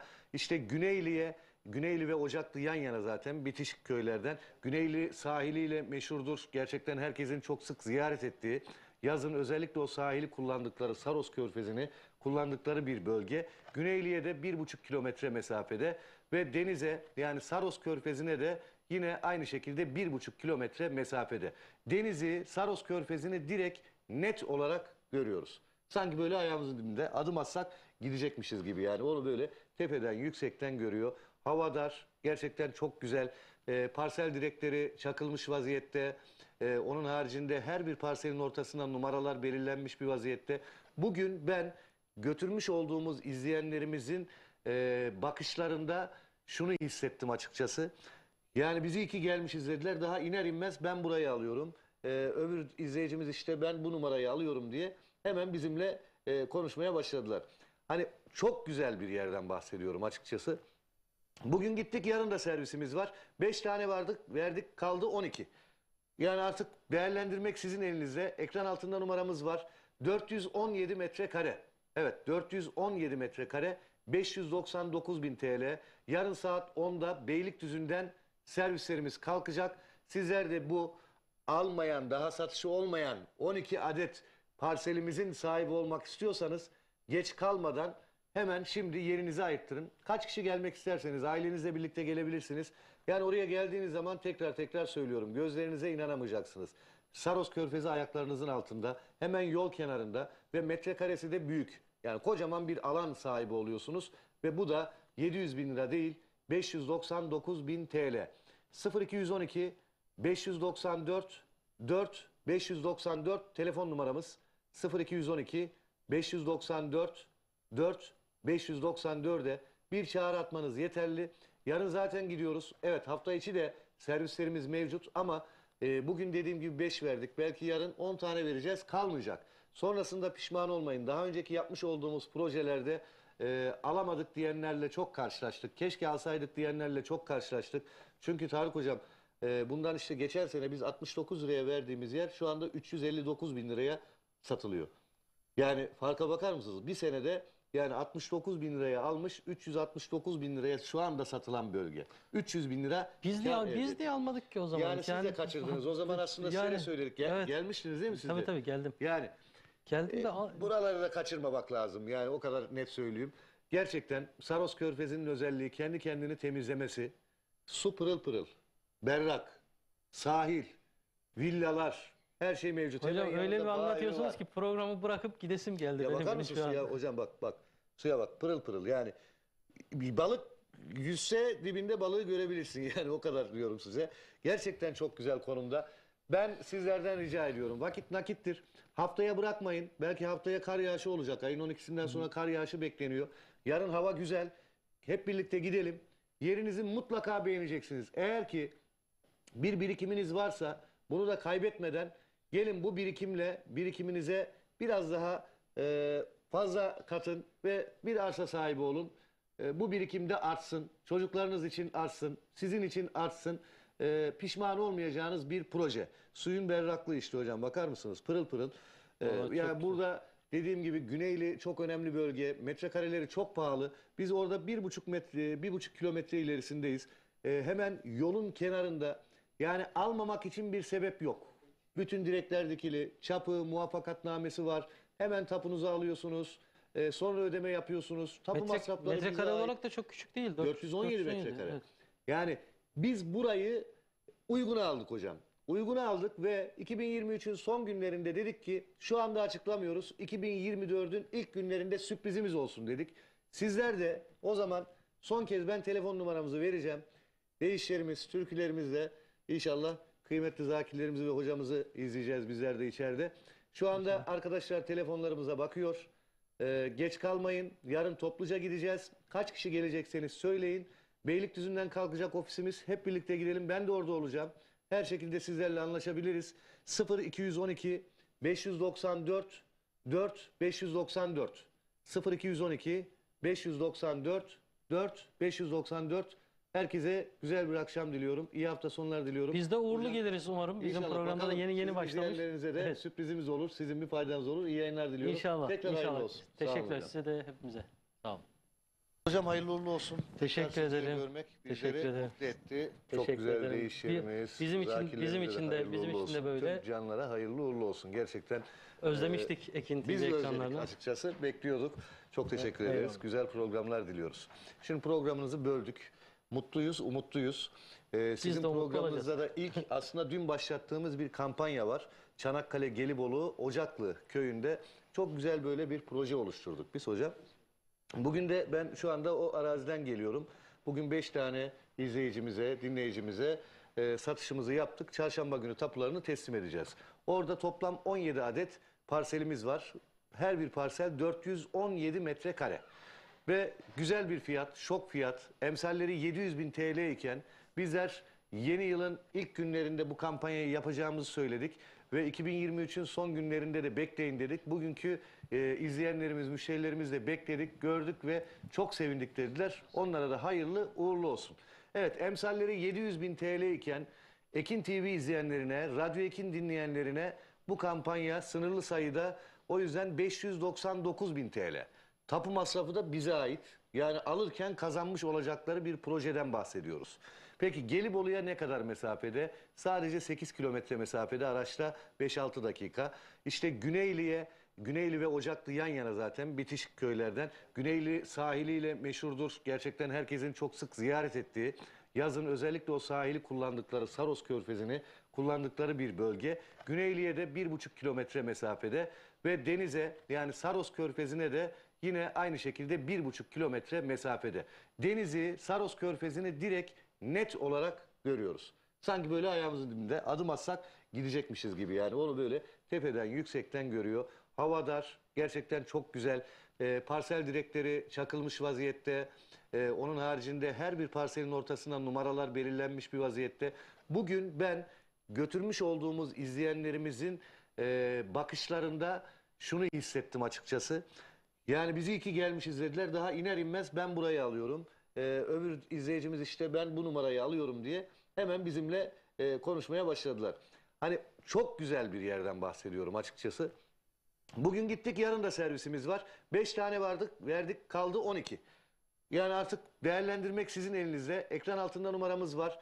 417 metrekare. Evet, 417 metrekare. 599.000 TL. Yarın saat 10'da Beylikdüzü'nden servislerimiz kalkacak. Sizler de bu almayan, daha satışı olmayan 12 adet parselimizin sahibi olmak istiyorsanız geç kalmadan hemen şimdi yerinizi ayırttırın. Kaç kişi gelmek isterseniz ailenizle birlikte gelebilirsiniz. Yani oraya geldiğiniz zaman tekrar söylüyorum, gözlerinize inanamayacaksınız. Saros Körfezi ayaklarınızın altında, hemen yol kenarında ve metrekaresi de büyük. Yani kocaman bir alan sahibi oluyorsunuz ve bu da 700.000 lira değil, 599.000 TL. 0212 594 4 594 telefon numaramız. 0212 594 4 594'e bir çağrı atmanız yeterli. Yarın zaten gidiyoruz. Evet, hafta içi de servislerimiz mevcut ama bugün dediğim gibi 5 verdik. Belki yarın 10 tane vereceğiz, kalmayacak. Sonrasında pişman olmayın. Daha önceki yapmış olduğumuz projelerde alamadık diyenlerle çok karşılaştık. Keşke alsaydık diyenlerle çok karşılaştık. Çünkü Tarık Hocam bundan işte geçen sene biz 69 liraya verdiğimiz yer şu anda 359.000 liraya satılıyor. Yani farka bakar mısınız? Bir senede yani 69.000 liraya almış, 369.000 liraya şu anda satılan bölge. 300.000 lira. Biz de almadık ki o zaman. Yani siz de kaçırdınız. O zaman aslında size söyledik. Evet. Gelmiştiniz değil mi siz de? Tabii geldim. Yani Geldim de buraları da kaçırmamak lazım. Yani o kadar net söyleyeyim. Gerçekten Saros Körfezi'nin özelliği kendi kendini temizlemesi. Su pırıl pırıl, berrak, sahil, villalar, her şey mevcut. hocam Hemen öyle bir yanında anlatıyorsunuz bahri ki programı bırakıp gidesim geldi. ya benim bakar bile mısın şu suya anda. hocam, bak suya bak, pırıl pırıl. Yani bir balık yüzse dibinde balığı görebilirsin. Yani o kadar diyorum size. Gerçekten çok güzel konumda. Ben sizlerden rica ediyorum. Vakit nakittir. Haftaya bırakmayın. Belki haftaya kar yağışı olacak. Ayın 12'sinden sonra kar yağışı bekleniyor. Yarın hava güzel. Hep birlikte gidelim. Yerinizi mutlaka beğeneceksiniz. Eğer ki bir birikiminiz varsa bunu da kaybetmeden gelin, bu birikiminize biraz daha fazla katın ve bir arsa sahibi olun. Bu birikimde artsın. Çocuklarınız için artsın. Sizin için artsın. Pişman olmayacağınız bir proje. Suyun berraklığı işte hocam, bakar mısınız? Pırıl pırıl. Yani burada dediğim gibi Güneyli çok önemli bölge. Metrekareleri çok pahalı. Biz orada 1,5 kilometre ilerisindeyiz. Hemen yolun kenarında. Yani almamak için bir sebep yok. Bütün direkler dikili. Çapı, muvaffakatnamesi var. Hemen tapunuzu alıyorsunuz. Sonra ödeme yapıyorsunuz. Tapu masrafları bize Metrekare ait. olarak da çok küçük değil. 417 metrekare. Evet. Yani biz burayı uyguna aldık hocam. Uyguna aldık ve 2023'ün son günlerinde dedik ki şu anda açıklamıyoruz. 2024'ün ilk günlerinde sürprizimiz olsun dedik. Sizler de o zaman son kez ben telefon numaramızı vereceğim. Değişlerimiz, türkülerimizle inşallah kıymetli zakirlerimizi ve hocamızı izleyeceğiz bizler de içeride. Şu anda arkadaşlar telefonlarımıza bakıyor. Geç kalmayın. Yarın topluca gideceğiz. Kaç kişi gelecekseniz söyleyin. Beylikdüzü'nden kalkacak ofisimiz. Hep birlikte gidelim. Ben de orada olacağım. Her şekilde sizlerle anlaşabiliriz. 0212 594 4 594 0212 594 4 594. Herkese güzel bir akşam diliyorum. İyi hafta sonları diliyorum. Biz de uğurlu geliriz umarım. Bizim İnşallah, programda da bakalım. yeni Sizin başlamış. izleyenlerinize de Evet. sürprizimiz olur. Sizin bir faydanız olur. İyi yayınlar diliyorum. İnşallah. Tekrar hayırlı olsun. Sağ olun Teşekkürler hocam. size de hepimize. Sağ olun.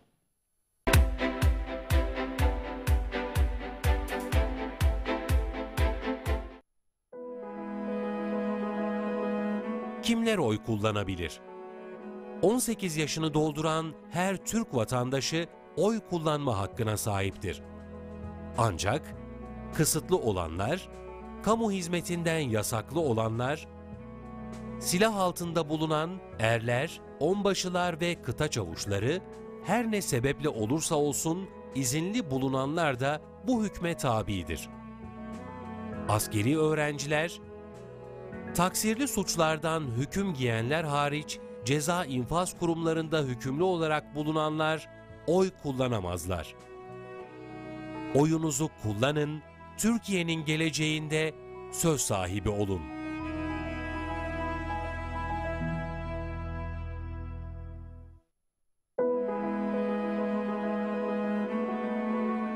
Engelsiz seçim.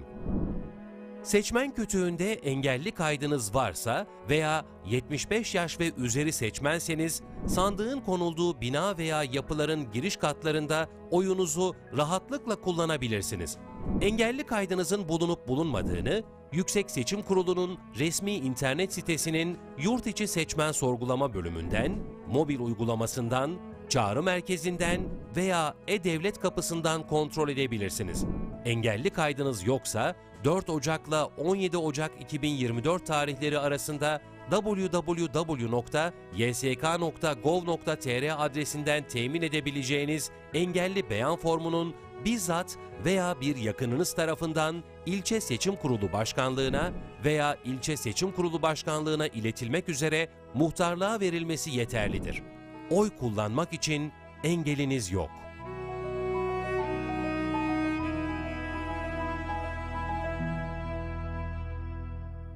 Arkadaşlar, iş sağlığı ve güvenliği işimizi yapar. Mesleğimiz hayatımıza yön veren en önemli unsurlardandır. Mesleğimiz için en önemli unsur da iş sağlığı ve güvenliği kurallarını bilmek ve uygulamaktır. İş sağlığı ve güvenliği uygulamaları ve tedbirleri, sağlıklı ve güvenli çalışma ortamlarının oluşmasını sağlayarak çalışanı, işi ve işvereni korur. Çalışanlarımızın, işverenlerimizin, hepimizin geleceğe ümitle yürüyebilmesi için iş sağlığı ve güvenliğini işimizin merkezine koyalım.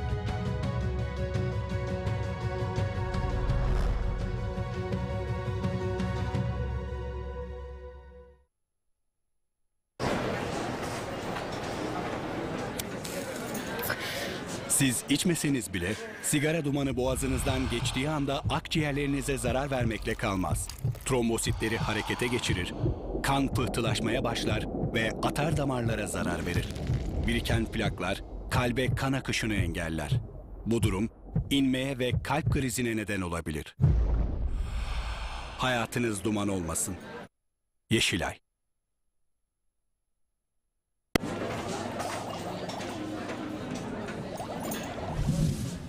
Siz içmeseniz bile nargile dumanı boğazınızdan geçtiği anda akciğerlerinize zarar vermekle kalmaz. Trombositleri harekete geçirir, kan pıhtılaşmaya başlar ve atar damarlara zarar verir. Biriken plaklar kalbe kan akışını engeller. Bu durum inmeye ve kalp krizine neden olabilir. Hayatınız duman olmasın. Yeşilay.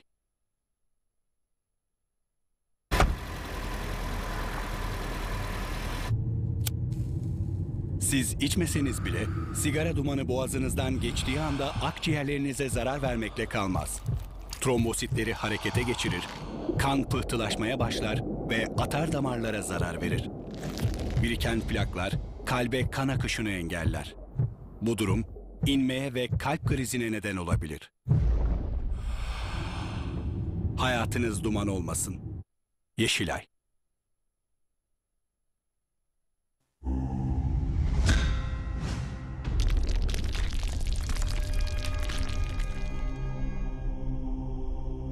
Bizi izlemeye devam edin.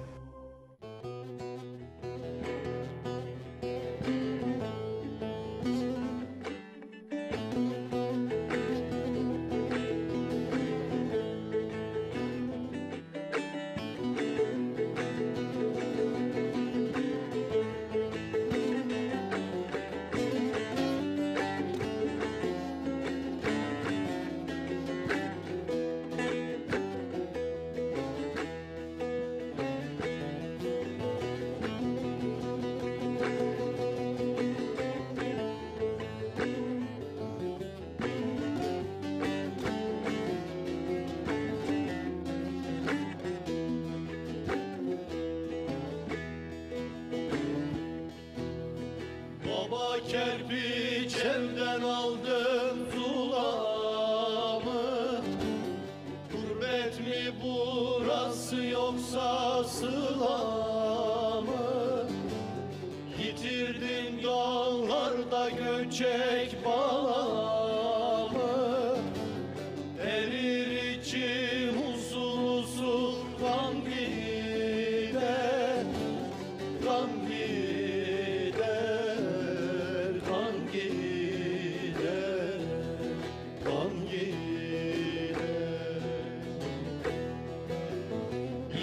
Diktirdim dağlarda göçek bağımı, erir içim usul usul kan gider, kan gider, kan gider, kan gider.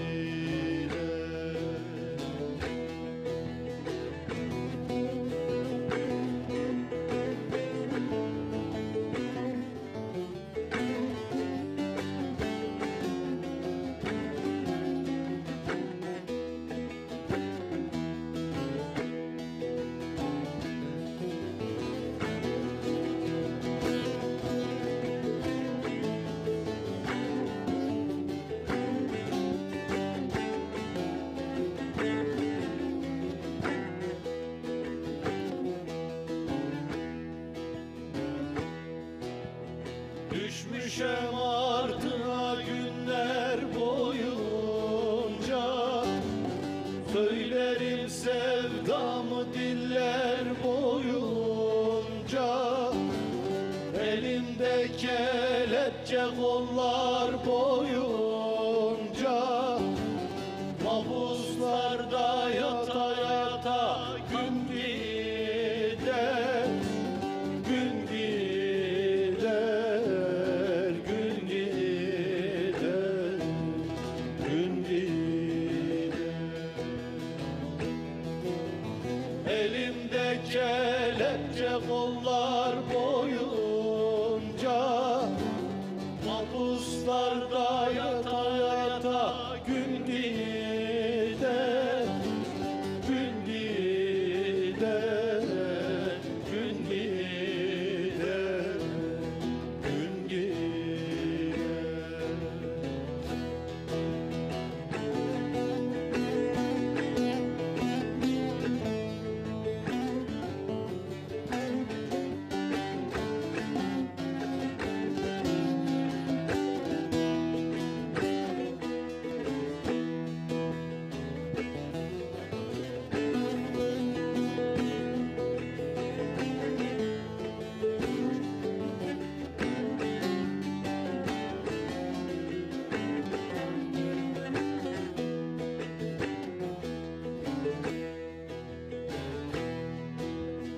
Giderim giderim yolum yokuştur, bir yanım hasretli bir yan ateştir. Genç iken ölene ölüm zor iştir, erir içim usul usul kan gider, kan gider, kan gider, kan gider. Genç iken ölene ölüm zor iştir, erir içim usul usul kan gider, kan gider, kan gider, kan gider.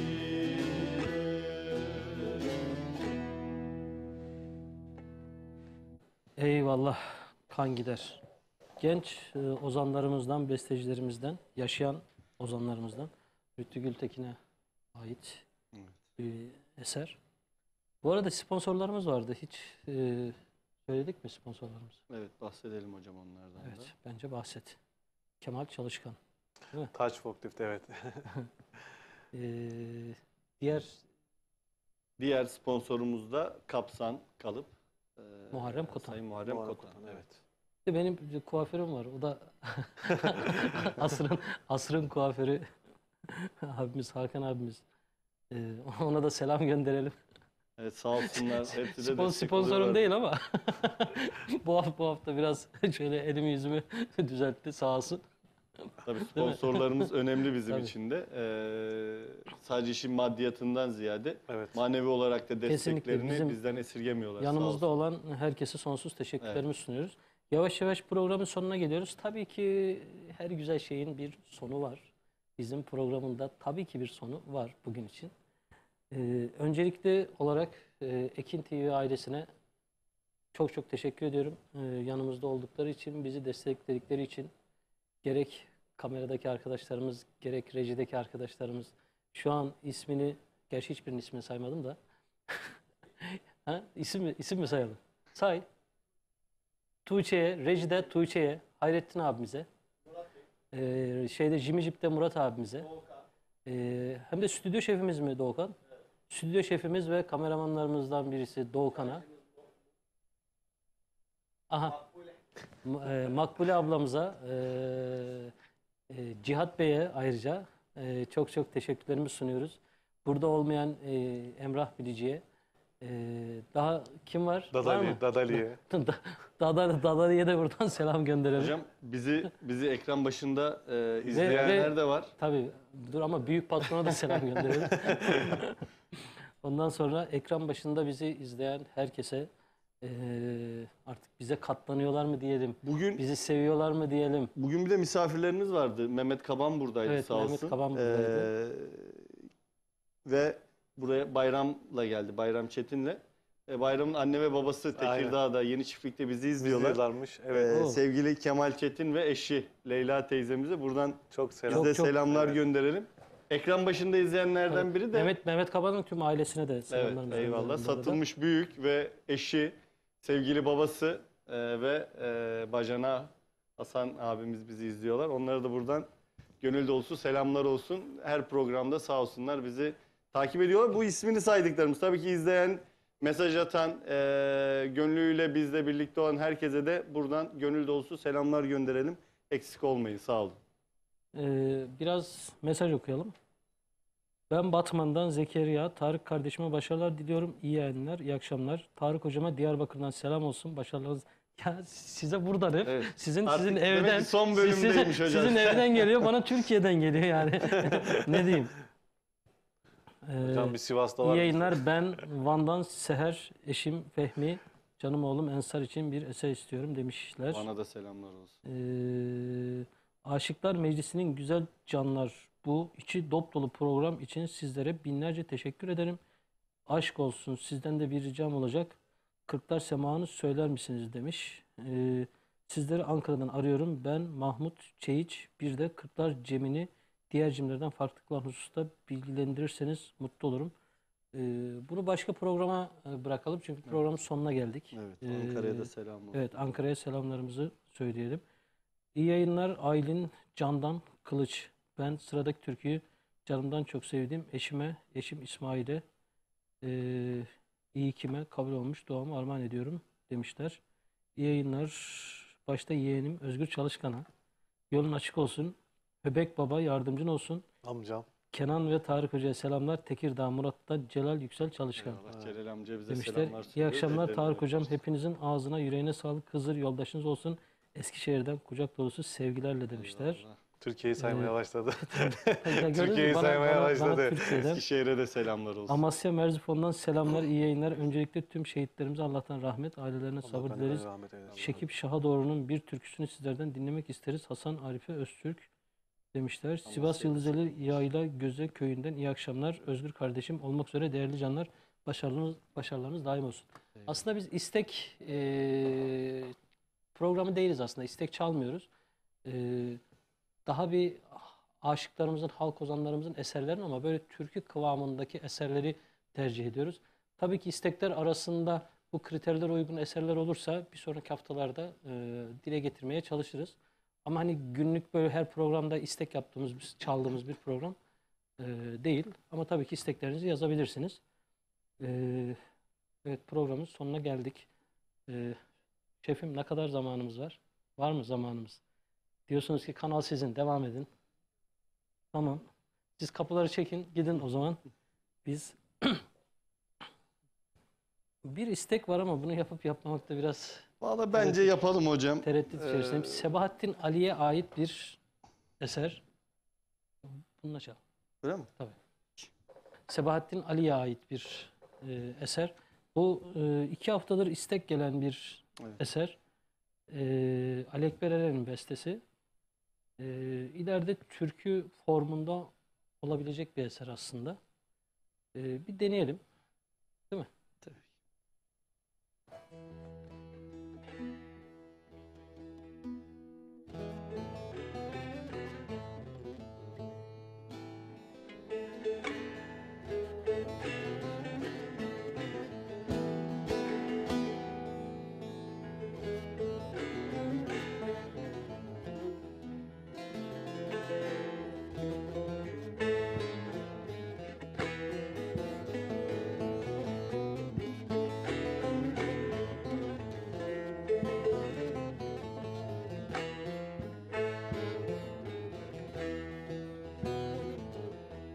Göklerde karta gibiydi, kanatlarından vuruldu.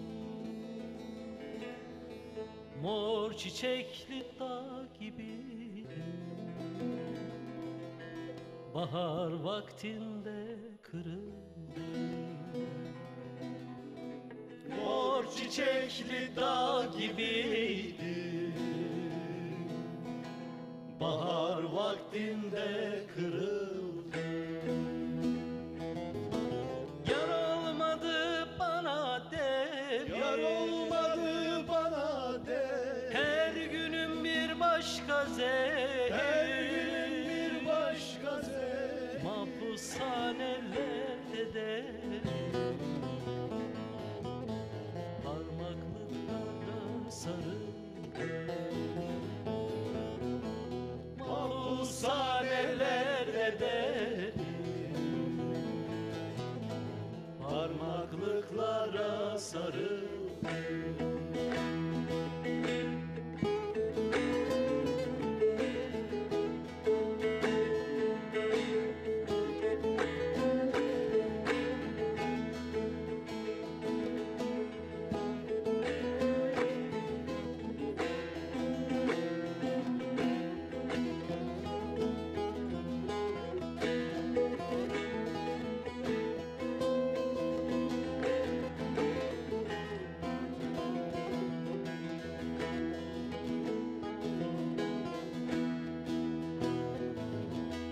Ekmeğin bahtımdan katı,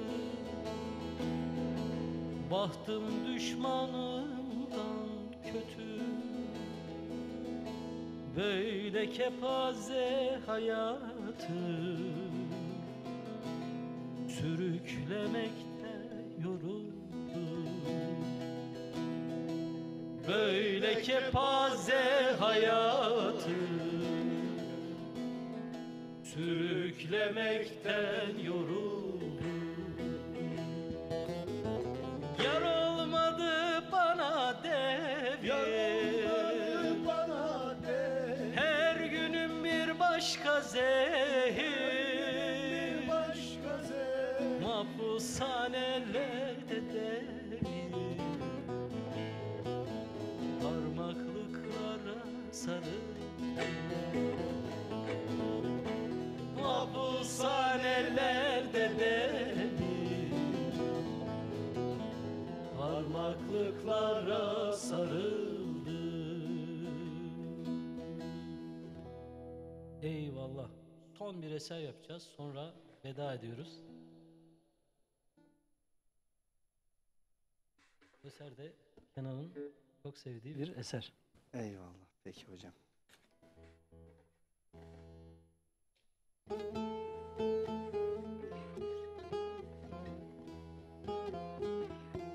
Madem Hicaz'dan gidiyoruz değil mi?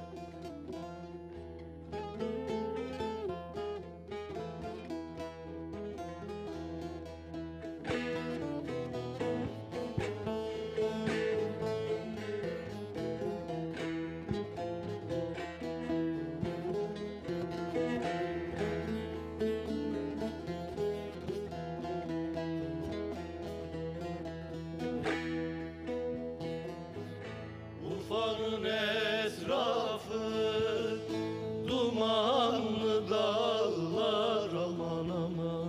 Urfa'nın etrafı dumanlı dağlar, aman aman.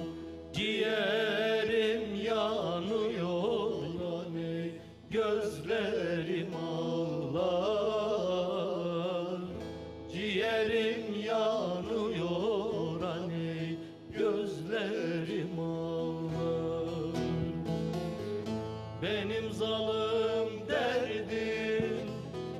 Cihanı dağlar aman aman, benim zalim derdim. Cihanı dağlar aman aman, gezme ceylan bu dağlarda, seni avlarlar. Anaydan babaydan yardan ayrı koyarlar. Gezme ceylan bu dağlarda, seni avlarlar. Anaydan babaydan yardan ayrı koyarlar.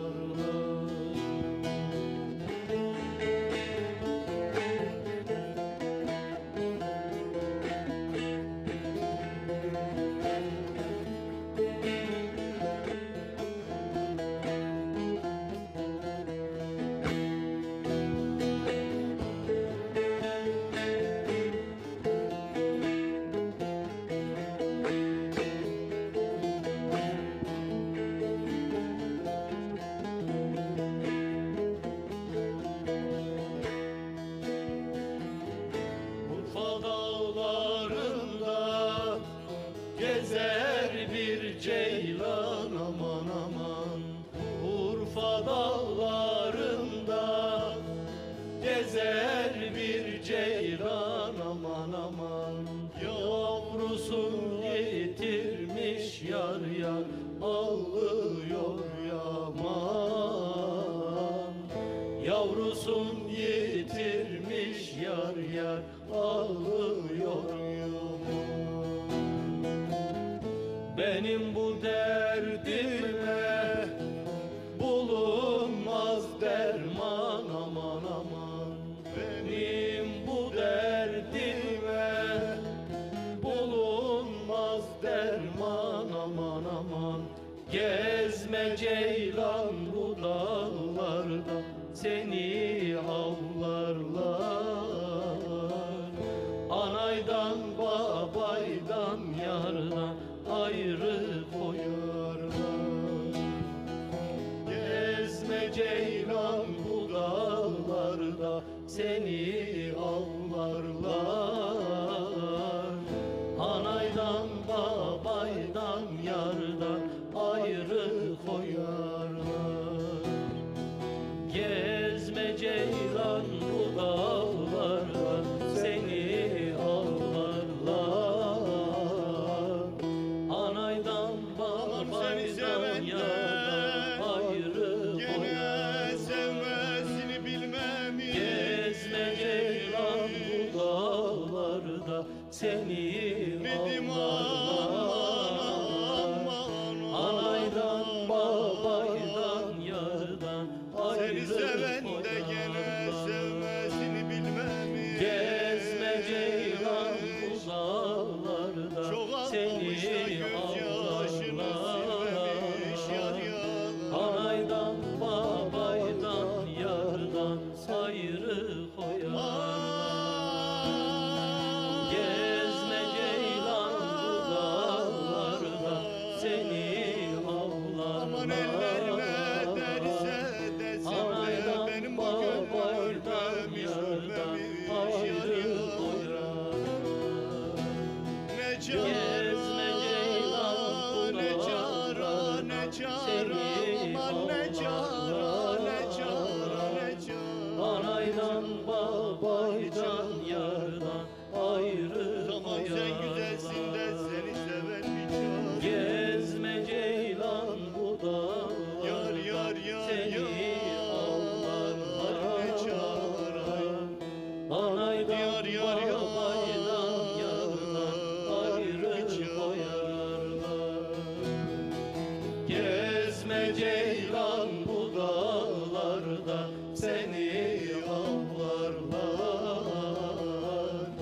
Anaydan babaydan yardan ayrı koyarlar. Radyo için